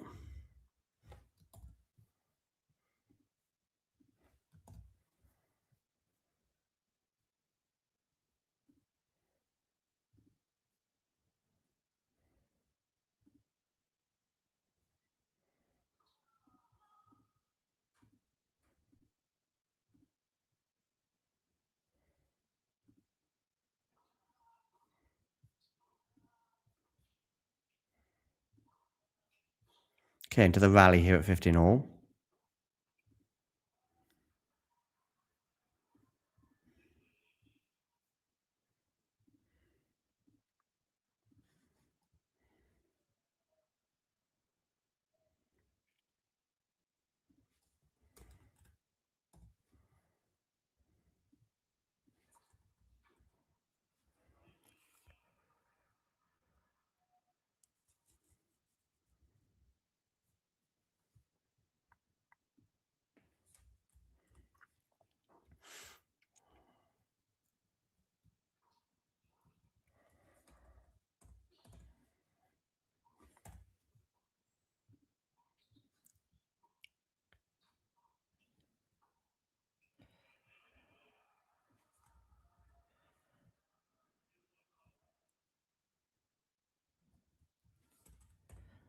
Okay, more holds of serve.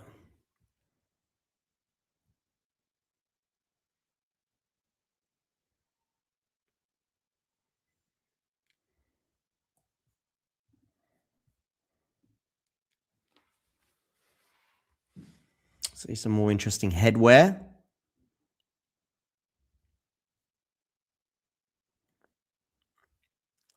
All right, that's set up now. So we will have, as I say, WTA Miami Open draw preview. That'll be next on Talking Tennis after this final has been concluded.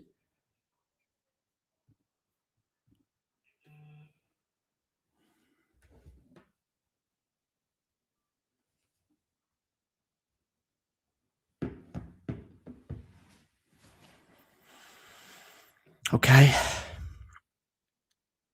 You need to get yourself a bucket hat, yeah. Medi standing inside the baseline, yeah. That was amusing. Felt like a fish out of water there. And a nice forehand winner there for Jannik for 30 love. Yeah, of course. We know different, don't we? Did you see, Jane, did you see Ghosty at the Djokovic,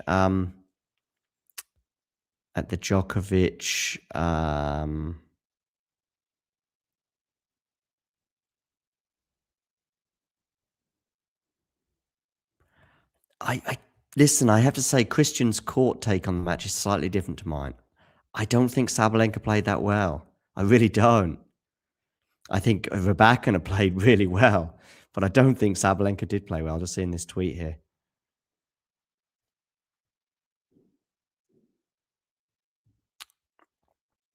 I get it, though. It's subjective. And, you know, it's okay. Different opinions, right? 3-2. I think she had an incredibly big tick in terms of the mental hurdle that she had to overcome to get over the line. But I don't think she had a great serving day. I certainly don't think she had a great return day, as you were highlighting, Ghosty. Especially given her monumental abilities on return. And I think she looks sluggish. Now, that's something that you won't get necessarily from the stats, will you? Maybe in terms of meters covered, but yeah. I think Brad Gilbert has a book about winning ugly or something. And I think, in a way, that's what she did today. Yeah, I'll show the tweet again. Imagine hitting 42 winners, 35 unforced errors, winning 70% of second serve points, but still not getting the win. Now, that doesn't necessarily show how incredible both these women played. I think it shows how badly Sabalenka returned. I think it shows how good a server Elena Rybakina is. 42 winners, 35 unforced errors is a good ratio. It's not sensational.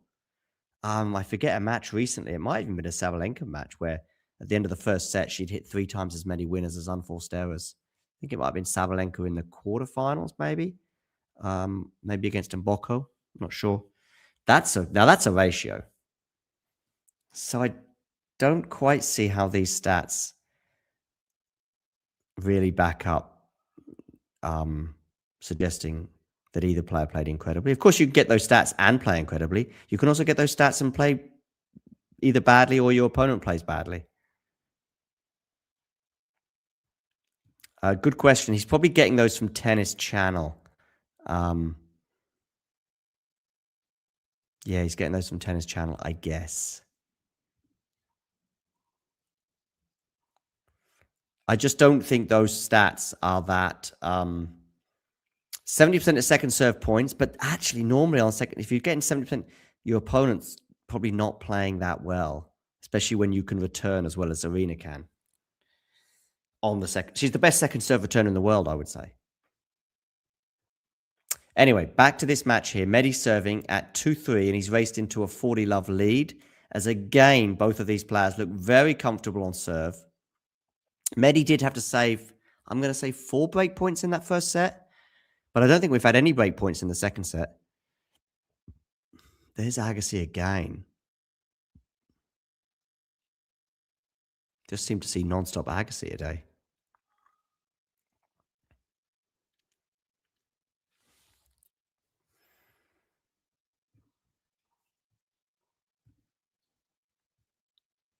Oh, that's not a great drop shot from Sinner there.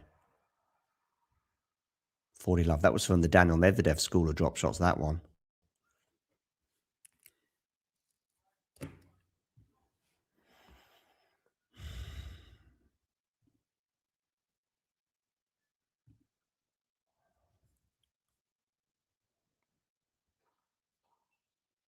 Good serve down the tee, and Daniil Medvedev holds.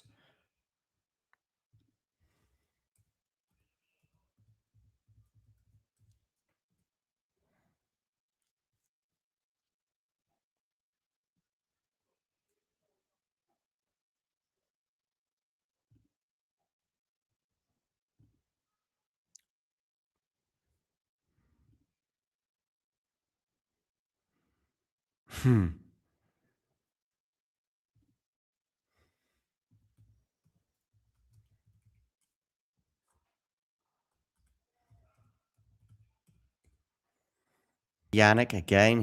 I don't think he's faced a break point all match. He's been loved 30 down on his serve a couple of times. But that's about it.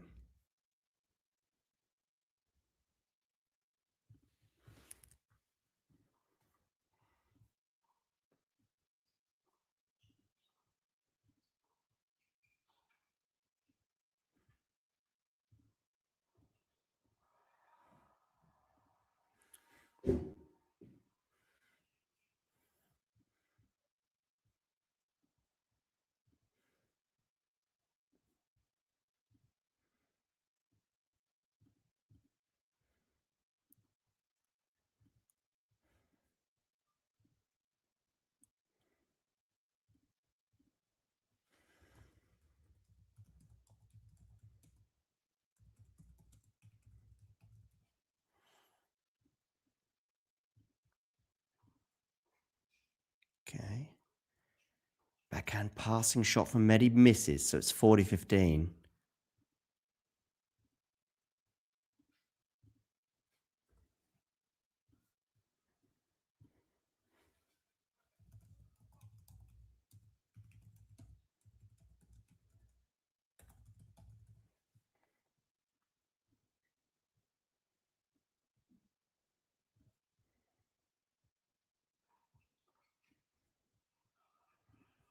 And Sinner holds also comfortably again.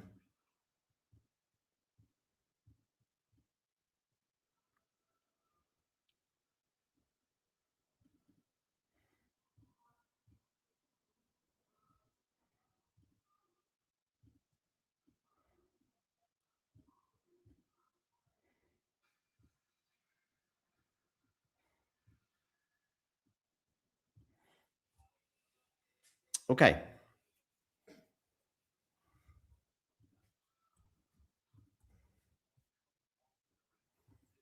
Let's get to the live chat, see what's going down. What is going down in the live chat? How do we feel about the ball folks holding umbrellas? There's a lot of things I think that I think is probably imposed a bit too much on ball kids. I mean, I thought we took a step in the right direction with the non-towel thing during COVID times. Like as in like not making them, you know, be at the beck and call for the sweaty tennis players and stuff. I thought we would stick with that. You know, tennis does love the whole hierarchical situation, and the people collecting balls and the players fall into that narrative nicely as far as tennis is concerned. I guess this is a bit more of that. I don't listen. It's not something that struck me before as being one of the biggest problems in tennis, but maybe it is representative of something else that's going on. You know, it's a bit like rolling out the red carpet for, you know, members of the royal family, etc. Okay, now we're getting to really big pressure moments for Daniil Medvedev, because after this game, if he does hold, and it's looking a bit shaky at the moment as he loses the first point on serve love 15, after this game, he's going to be walking that tightrope I mentioned to you, and that's if he holds here, by the way. If he doesn't hold, Jannik's going to be 7 for the match. It was unbelievable defense from Jannik in this rally that helped him win the point. Ultimately, it was a forehand error from Medvedev that went long.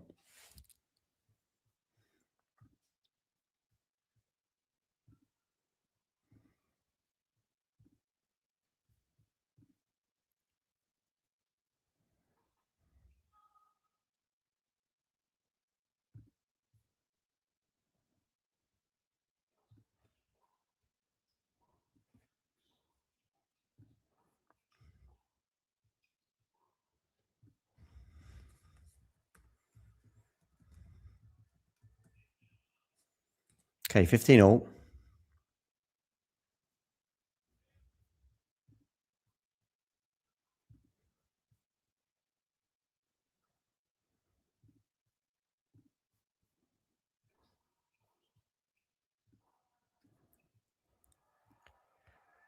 That's drawn a few woos from the crowds. We get to 30-15.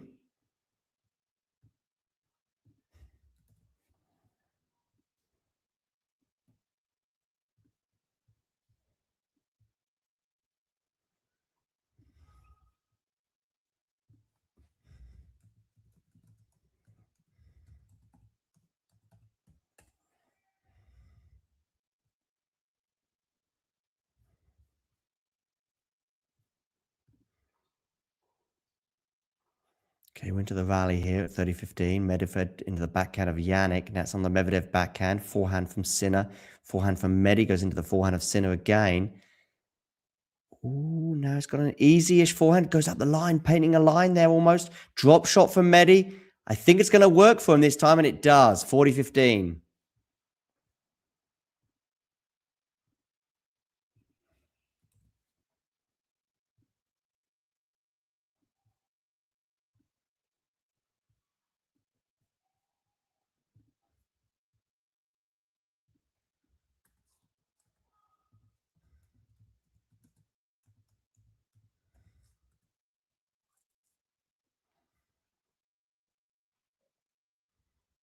Backhand cross court into the backhand of Medvedev.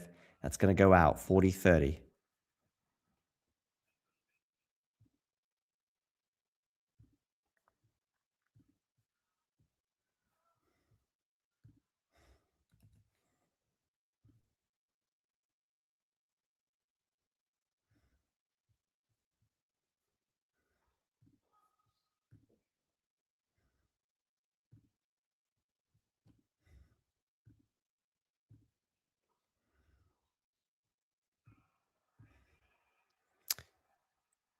hold for Medvedev, so he does get to 4-all in what was obviously a sticky game for him.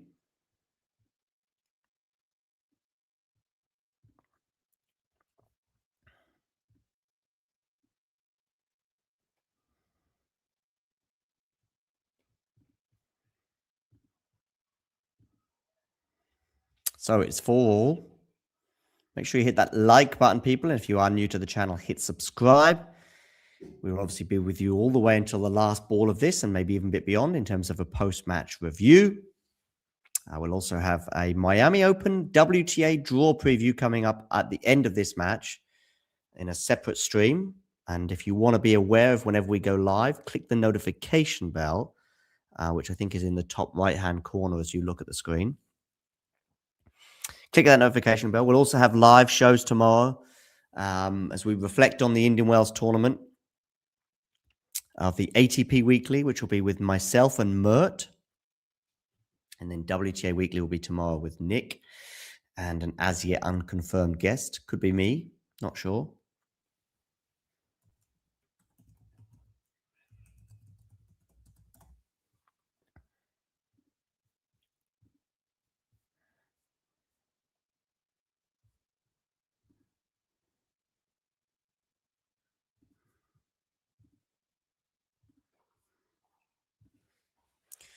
Okay, forehand there from Jannik, and it's going to be a forehand from Medi that goes into the net on the run. So 30 love.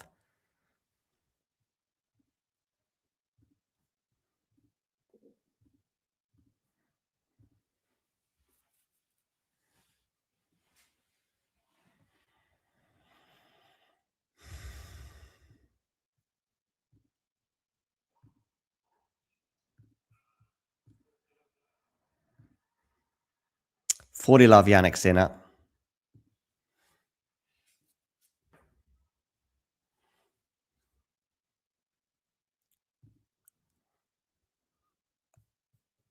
Yeah, me and Mer, but it might be a bit too early for you, Ghosty, because it might be about 5 a.m. your time.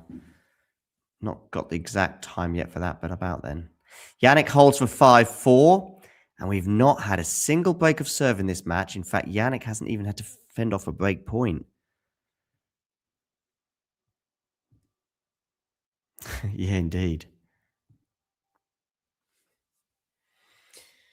So 4-5. Now, of course, now we have got that tightrope that I highlighted at the beginning of the set with Medvedev serving second, means he's going to be serving to stay in the match, maybe on more than one occasion as well. Yeah, I don't think it's been the most exciting of finals. I think that's fair enough. Unless we get a third set and some drama and some thrills and spills. That could change everything, of course. But thus far, this one hasn't quite hit the heights of Djokovic against Draper, or maybe even Sinner against Fonseca, which I know was a straight sets match. I think there's something about the night matches in Indian Wells where maybe we just get a bit more roller coaster stuff. Who was it? Alexiala played in her first match. It was a 3-set crazy one. Yastremska. That was also a night match as well.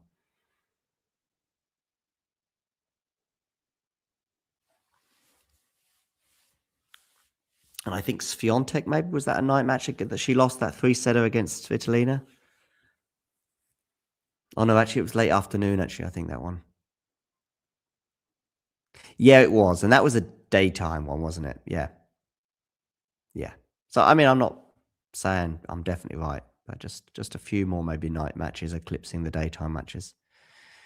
And I think today in particular, with it being so hot, it has had an impact on the tennis served up.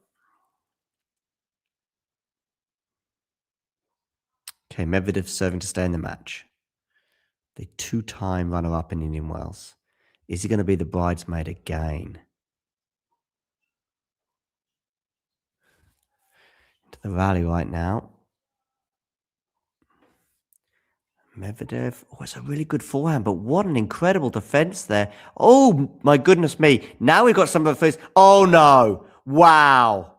What a lob that is from Jannik Sinner. What a point. point of the match, but it's not exactly difficult because there's a pretty thin field for that title. Who's going to be winning the Indian Wells title, though? Well, Jannik Sinner is looking the more likely right now with that lob.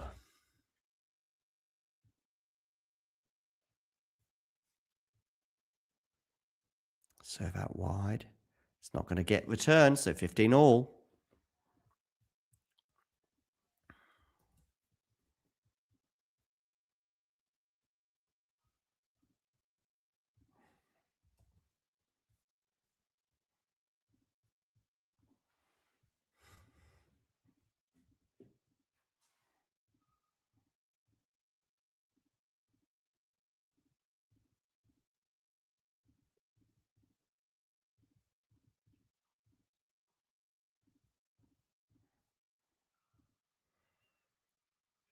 And we do now get to 30-15 here.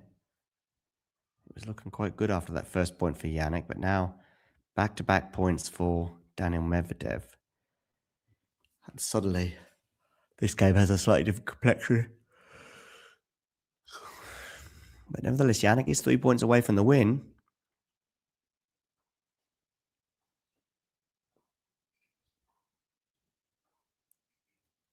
It's unbelievable how we haven't had a Sinner Alcaraz match yet this season.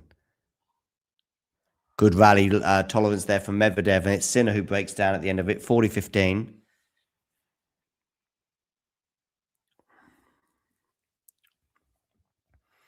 How Medi must be regretting that shot that he had where he had the possible volley in that tie break to get the mini break advantage at such a crucial stage. I think it was 5 all.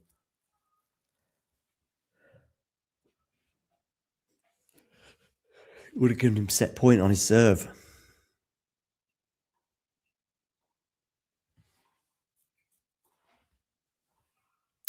Medvedev goes long there, 40-30. Yeah, I don't disagree with that advice, Ghostly. Just keep pushing Jannik from side to side. Oh, so Medi's first serve percentage in is really down in this set, 46%. Compared to Jannik Sinner getting 65% of his first serves in. Gets a second serve there, but and it's a decent one to be fair, but we're into the rally right now. Jannik probably should have gone for an inside-out forehand there. Didn't take it, and as a result, loses the point. So 5 games all. For those of you just tuning in, do hit that like button, by the way. That's the thumb up button you see just below the screen. And also hit subscribe. If you haven't already done so, hit subscribe, people.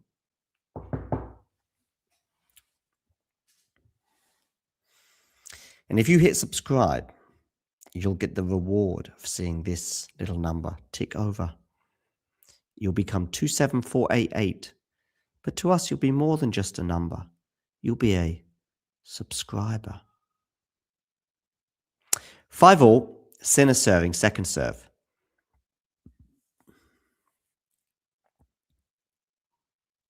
Backhand return from Medi.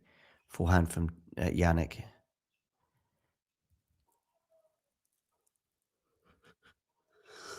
Oh, it's an interesting backhand, that one from Medi. Oh, what a backhand that is from Jannik Sinner. And he puts that smash away, or maybe a drive volley, whatever you want to call it. He puts it away for 15 love.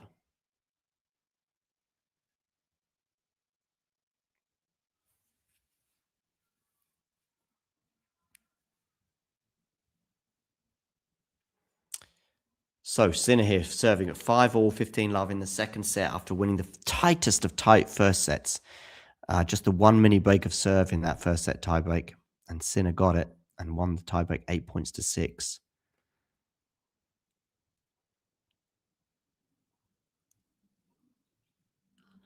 Medi yet to garner a break point on the Jannik Sinner serve in this entire match. We are at 15 all. Sinner going long there.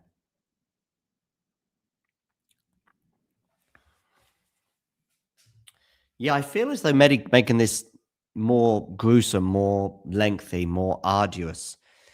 You know, get this set done somehow. Get over the line, 7-6, 7-5, whatever. Push Jannik around a bit. keep the pace up high, stay intense where possible, but most importantly, keep making Jannik on run. And I think it could be a tactic that works, but he's got to win this set somehow. Drop shot there from Jannik. Probably should have been punished by Medvedev, but wasn't, because the drop shot wasn't far from ideal, and Jannik was there in plenty of time, and maybe should have done better with that forehand.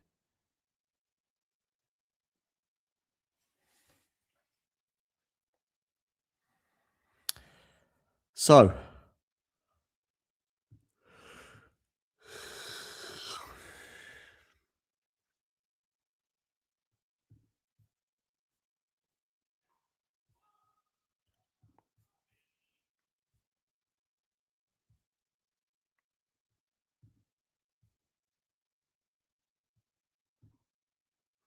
backhand return, backhand from Jannik. He's going to pull that one wide. So 30 all. Can Medi get his first break point of the match? And if so, can he take it? I'm not sure either will happen, but we'll see. 30 all here on the Sinner serve.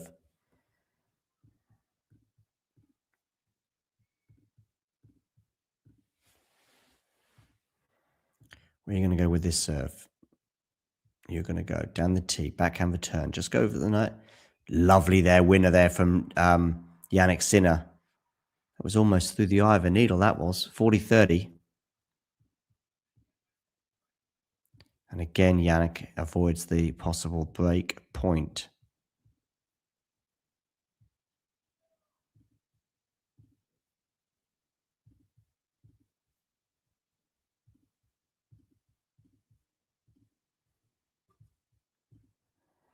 Okay. 40-30 down the tee. Ace, and Jannik Sinner holds for 6-5. And once again, when they return to the court, Medvedev will be serving to stay in the match. Still no break points on the Jannik Sinner serve. This has 7-6, 7-6 vibes for me. What do we think in the chat? Do we agree with that? Do we think Medi's coming back?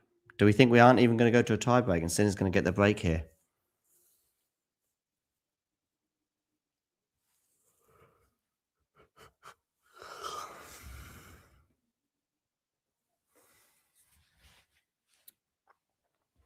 So for those of you just tuning in, when they return to the court, Daniil Medvedev will once again be serving to stay in the match. He ticked that box off correctly and fine before.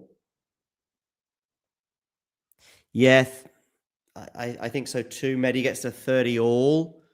You know, maybe gets a break point, but at least gets to juice. But Sinner again holding without facing a break point.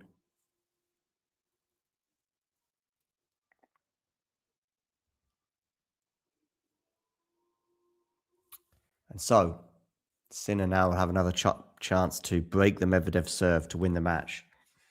And even if he doesn't do it then, he'll have a chance to win the match in the tiebreak. And if he doesn't do it then, he'll also have a chance to do it in a third set. But depending on where we're at physically with Jannik, might see things change if Medvedev was to somehow squeeze out this set. Medvedev has served beautifully today as well, especially in the second set where he's not faced a break point.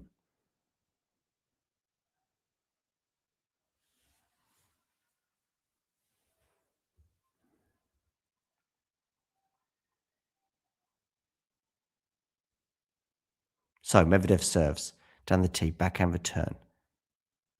Backhand again into the backhand of Medvedev. Easy point for Sinner, love 15.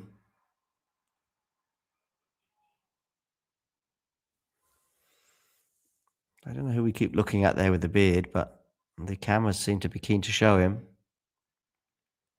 So love 15 here, 1 hour, 46 minutes on the clock with Medvedev serving. Down the tee and misses. Second serve to look at.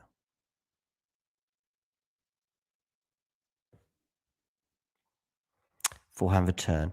Backhand now from Medi into the forehand of Sinner. Backhand cross court. Sinner on the backhand. Just watching some Jannik Sinner backhands. But that's a lovely shot down the line there from Daniil Medvedev to get to 15 all.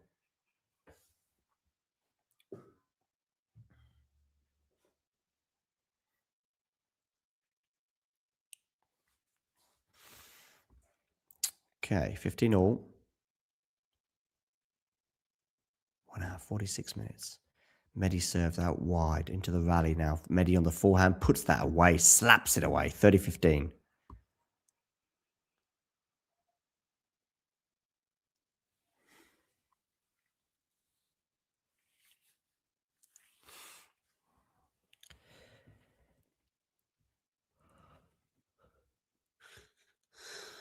Medi's managing these service games pretty well, considering the pressure he's under serving second, serving to stay in the match on 2 separate occasions. Jane's, I guess, happy with the octopus so far. Of course, that could all change in the next 5 minutes if he loses this tiebreak. And the return of serve is not successful, so Medvedev holds, and indeed, we are going to a tiebreak. So another tiebreak. Didn't have a single break point in that set. As both players ticked off their service games with relative ease. I think we did maybe have 1 break point on the Sinner serve, actually, maybe. No, we didn't. No. We got to 30 all. Okay. Sinner here serving. Love 1. Sinner on the forehand. He's missed it, though. So I think we went 12 consecutive points in the first tiebreak before we had a break of serve. And now we've got one immediately. So Medvedev is up 1-0.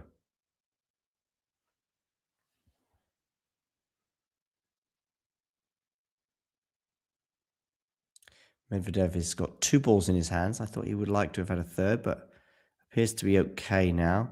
He's given the ball kid some instructions.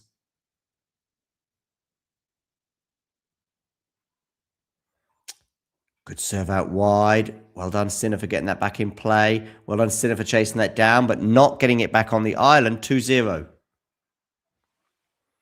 2-0 Medvedev. Remember, this is a 1-7 tiebreak, but you've got to win it by 2 clear points. But Medi in a very good position with that mini break advantage. Serves down the tee. Sinner does well to get it back, but he's not going to get that back, and it's 3-0. I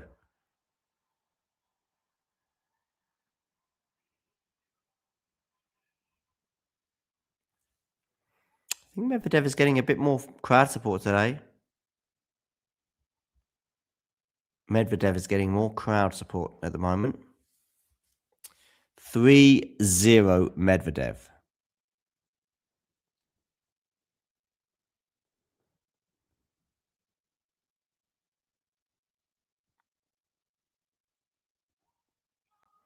Sinner misses the first serve wide.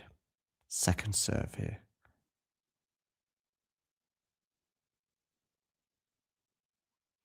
Double fault from Jannik Sinner.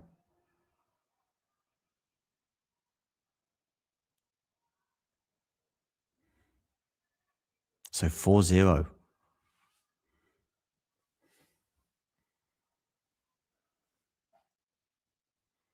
Yeah, he does, doesn't he? Agassi looks very concerned. 8 points in a row for Medvedev. I think he went love 15 down on his serve, didn't he? Maybe, and then he won the next 4 points. And then he won the first 4 points of this tiebreak.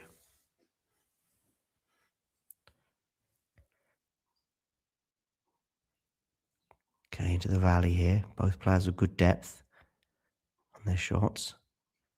Jannik just cranking up the pressure there, 4-1.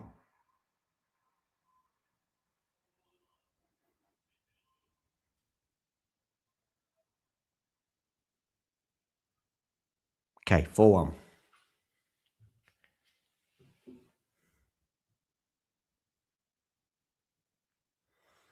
But he's got too many break advantages, has Daniil Medvedev. He's going to rubber stamp that as they change ends.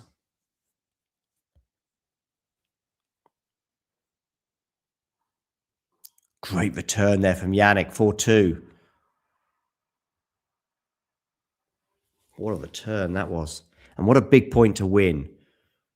To go change of ends 5-1, you're basically done. Change ends at 4-2, and it's game on.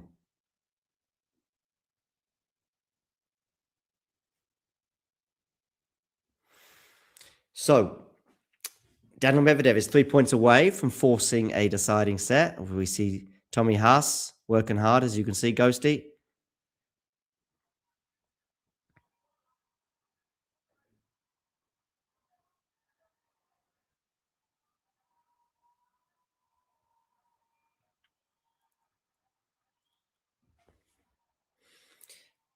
For 4-2, Medvedev serving. It was 4-love up, of course, with too many break advantages.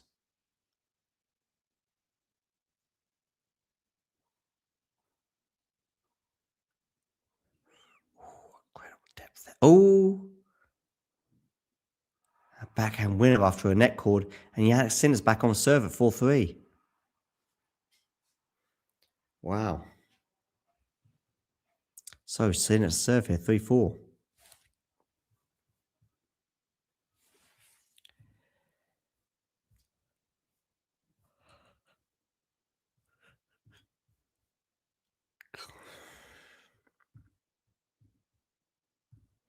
So, Sinner serving here, 3-4. Medvedev well behind that baseline in the shade. Missed the first serve.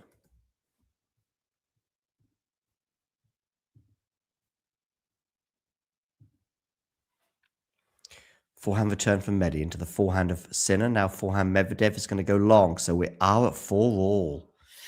Medvedev 4-0 up, and it's now 4-all. Real turnaround in this tiebreak, which seems destined to go to the Russian.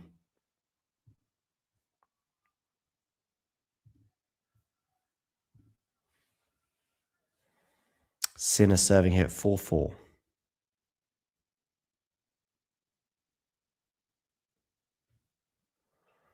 Sinner serves, backhand return. Forehand from Jannik is probably going to be too good.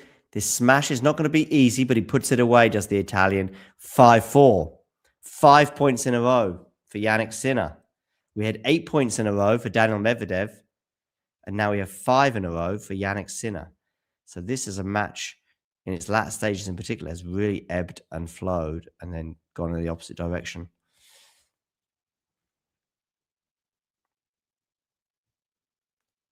So Medvedev to serve, 4-5.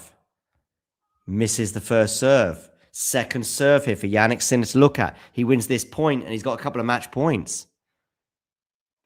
Backhand return. Backhand from Medi cross court. Backhand from Jannik into the backhand of Medi. What a backhand that is from Daniil Medvedev. Now it's on the forehand of Daniil Medvedev, but Jannik is still fighting. What a rally this is turning into. Now it's on the backhand of Jannik. Medi is struggling, but we'll look at that low net coverage. Now on the forehand of Medi. Backhand cross court. Wow, what a backhand cross court that was from Jannik Sinner to get us to 6-4. Painting lines, both players at times. And the crowd are on their feet applauding that. It was an incredible rally. And now we have 2 championship points for Jannik Sinner. After winning 6 points in a row. 4-0 it was.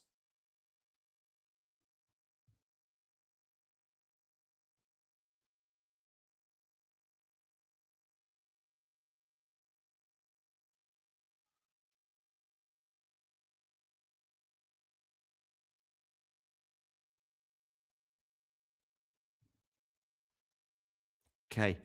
Oh, Jannik Sinner's got it done. On the Medi serve, and he points to his heart, I think. Oh, dear. 7 points in a row.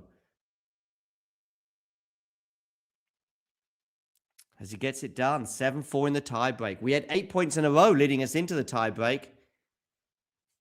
And Jannik Sinner wins his first Indian Wells title. And Daniil Medvedev, 3 times a runner-up, forever the bridesmaid at this tournament. And Jannik Sinner, after a few wobbles in the beginning of this year, losing, of course, to Novak Djokovic in the Australian Open, losing to Jakub Mensik in the ATP 500 that preceded this tournament, or one of the ATP 500s that preceded this tournament. One that Alcaraz went on to win as part of an unbeaten run, and everyone was talking about a gap opening up between Jannik and Carlos. Well, I think that gap may have just shrunk a little bit this week. with Carlos going out in the semis. And now Jannik Sinner, who didn't get broken serve at all in the final. In fact, didn't drop a set in the entire tournament. Straight sets wins over Svitchina, Shapovalov, João Fonseca, which of course could easily have gone 3. João had 3 set points in that first set. Lerner Tien and Alexander Zverev. And then today, that 7-6, 7-6 win over Daniil Medvedev means his first Indian Wells title sealed. The better player just on the day. The first set could have gone either way as both players got held serve to 5-all. I think there was no mini breaks until then. And then there was a point when Daniil Medvedev's Indian Wells flashed before him, probably, in terms of the fact that he had a backhand volley, I think. Or it might have been a forehand volley, but a volley towards the net that instead of taking the volley on, he let it go. And it just dropped in. And he banged his racket against his head in frustration afterwards, knowing that it was a real missed opportunity to get that mini break advantage. He would have had a set point that he would have then served for the set with 6-5. As it was, he was down 5-6. He does win the next point. It gets to 6-all, but then finally we get a first mini break that goes the way of Jannik Sinner, and then Sinner serves it out to 8-6. The second set, no breaks of serve again. So we had 24 service games across this match and no breaks of serve. And Jannik Sinner didn't even have to face a break point in the entire match. So good was he serving. And at times also, including that match, that tiebreak right towards the end there, returned so well as well. And he seals his first Indian Wells title. We still don't get Sinkaraz. And here's Jannik Sinner now going to be talking. So we'll see what his immediate reflections are on that final. First title of the year as well. Yeah, amazing. Speechless. It was a very, very tough match. First of all, it's great to see Daniil back playing this level, and we are very happy. You know, I came here. From day one we practiced very hard, and having this result makes me really, really happy and fortunate to share this moment with the team and with friends here, and it's a really special moment. Daniil's been so solid all week, as you say. 4 up down in the tiebreak to win the last 7 points of the match. How have you done that? Yeah, you know, I kept believing, I kept pushing, maybe a little bit more, trying to go for shots, and very happy. You know, third set, you know, we would have started again even, so I thought, you know, I'm set up, try your best to close it out, and very happy, and was an incredible ending. Yeah. Well done, yeah. Thank you. So, Jannik Sinner seals his first title of the year. I mean, it's only March, but he comes the Indian Wells champion. His record, by the way, he's now won all of the 1000s except for Monte Carlo, where he's been in the semi-final twice, Madrid, where his best run is a quarterfinal, and Rome, where, of course, he was in the final there last year. He has won Indian Wells, Miami, Canada, Cincinnati, Shanghai, and the Paris Indoor Masters. So he's very close to at least going around once of all the Masters tournaments on the tour. Jannik Sinner, take a bow. He's just going from strength to strength. And yeah, of course, he's gaining points. And I guess it'll be, you'd imagine, him and Carlos, the two favorites maybe for Miami, a tournament that they've both won once before. I don't really know who's the favorite going in there, because I thought the conditions in Indian Wells would favor Carlos slightly, but maybe in Miami they would favor Jannik slightly, just being a bit quicker, hard court. So that's obviously to come, but for now, Jannik Sinner can reflect on this win that he's had, 7-6, 7-6 over Daniil Medvedev. Maybe we'll have a quick look to see where this final was won and lost in a moment. But as I say, Jannik Sinner served beautifully today. Medvedev served well as well, but ultimately just couldn't get in on any of those Sinner service games. He got to love 30 a couple of times in the first set, and you thought, okay, maybe we're going to get something here. But nah, Jannik Sinner closed the door.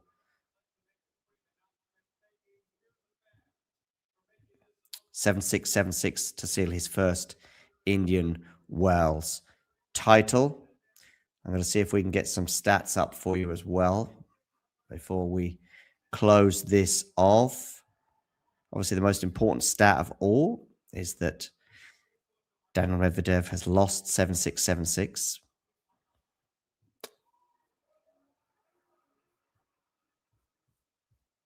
Look at this serve rating, by the way. Jannik Sinner, 321. 10 aces he hit down compared to the 7 of Daniil Medvedev. Just a couple of double faults each, which for Medvedev, I think is pretty good over 12 service games, because double faults can be something that's undermined him in the past. Medvedev maybe getting first serve percentage in 55% today compared to 65% of Jannik Sinner. But listen to this. Jannik Sinner won 91% of his first serves, 43 out of 47%, which is mightily, mightily impressive, which I think helped him win the match. Medvedev had a couple of break points to save, and he saved both of them. But as I said previously, Jannik Sinner didn't have to face a single break point in the entire match. Medvedev's return rating of 49 compared to Jannik's 61. I think that may well have been a slight difference, especially in that second set tiebreak, I felt. Both tiebreaks, though, Medvedev will feel as though he could or should have won as he takes the plaudits now and heads up to the stage.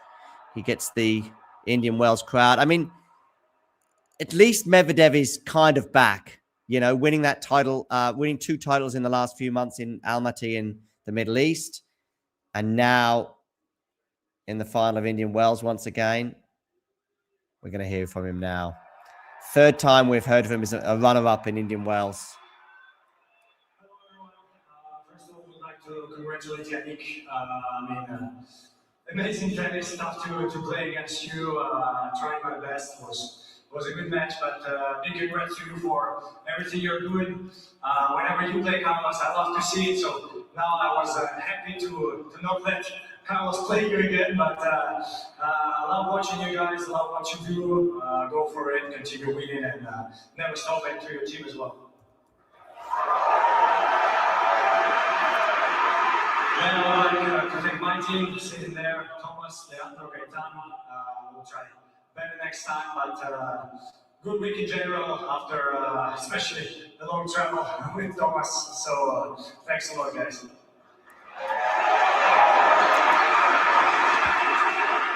Then I would like to thank my family that supports me from home this week because it's a bit far here, but where we live. But yeah, they're my biggest support. What a journey he had getting there as well. Next time for them.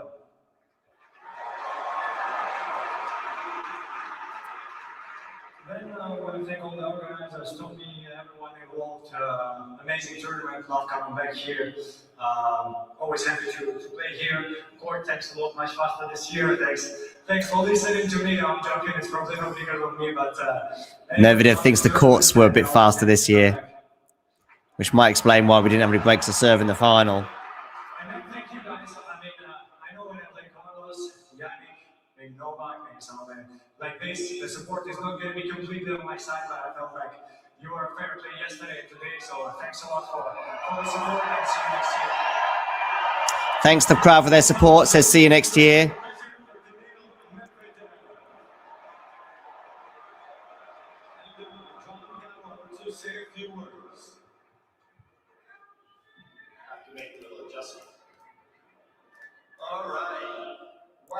How many times is he going to say tennis paradise? Jannik, Daniil, thank you so much. An incredible match and capping off an incredible tournament. So ladies and gentlemen, on behalf of BNP Paribas, I want to express our sincere honor and pleasure and excitement for being part of this tournament, the BNP Paribas Open at Indian Wells. BNP BNP has been a proud supporter and sponsor of tennis for over 50 years.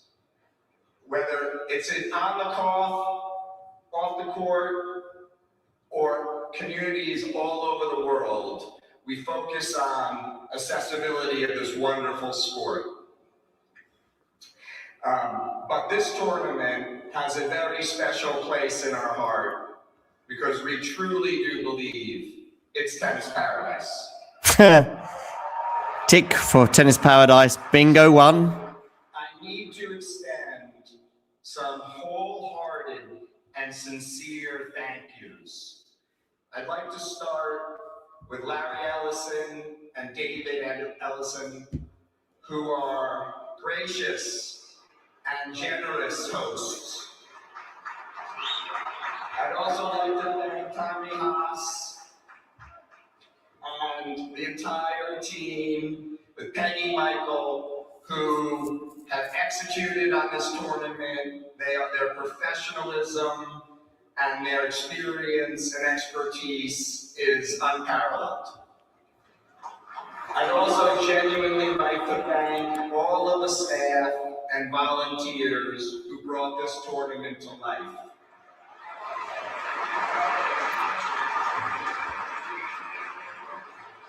And clearly the players from all across the globe, they came here to join us. Okay. So, we're still here. For us to enjoy, they are an inspiration. Just going to have a quick look back at some of the, before we hear from Jannik Sinner and close this, just going to have a quick look at some of the stats as well and some of the records that Jannik is breaking on the ATP Tour at the moment. Please join me in congratulating the BNP Paribas Open 2026 men's champion, Jannik Sinner.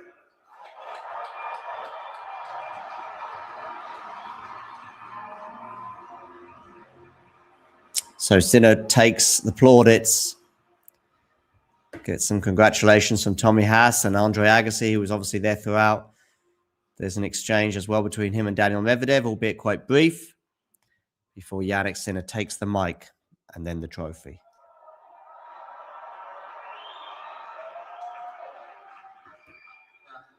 Hello everyone. First of all, I want to start with Daniil and your team. It's great to see you back playing this kind of level. I know you practice very, very hard. You have a great team behind you. Keep going, keep pushing. Wish you all the best for next season. And of course, my team and friends, family at home, I want to thank you to keep pushing me to the limits. We came here very, very early to prepare this, and now it's even more special holding this beautiful trophy. And thank you so much for all the support. Thank you.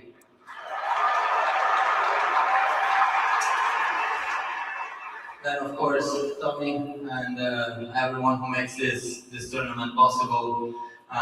Incredible job, all the ball kids, ball boys. I know it has been a very, very hot and long week, so you're doing an unbelievable job. It's so special to have Andre here as well, and playing in front of you, it makes it even more special. So thank you so much.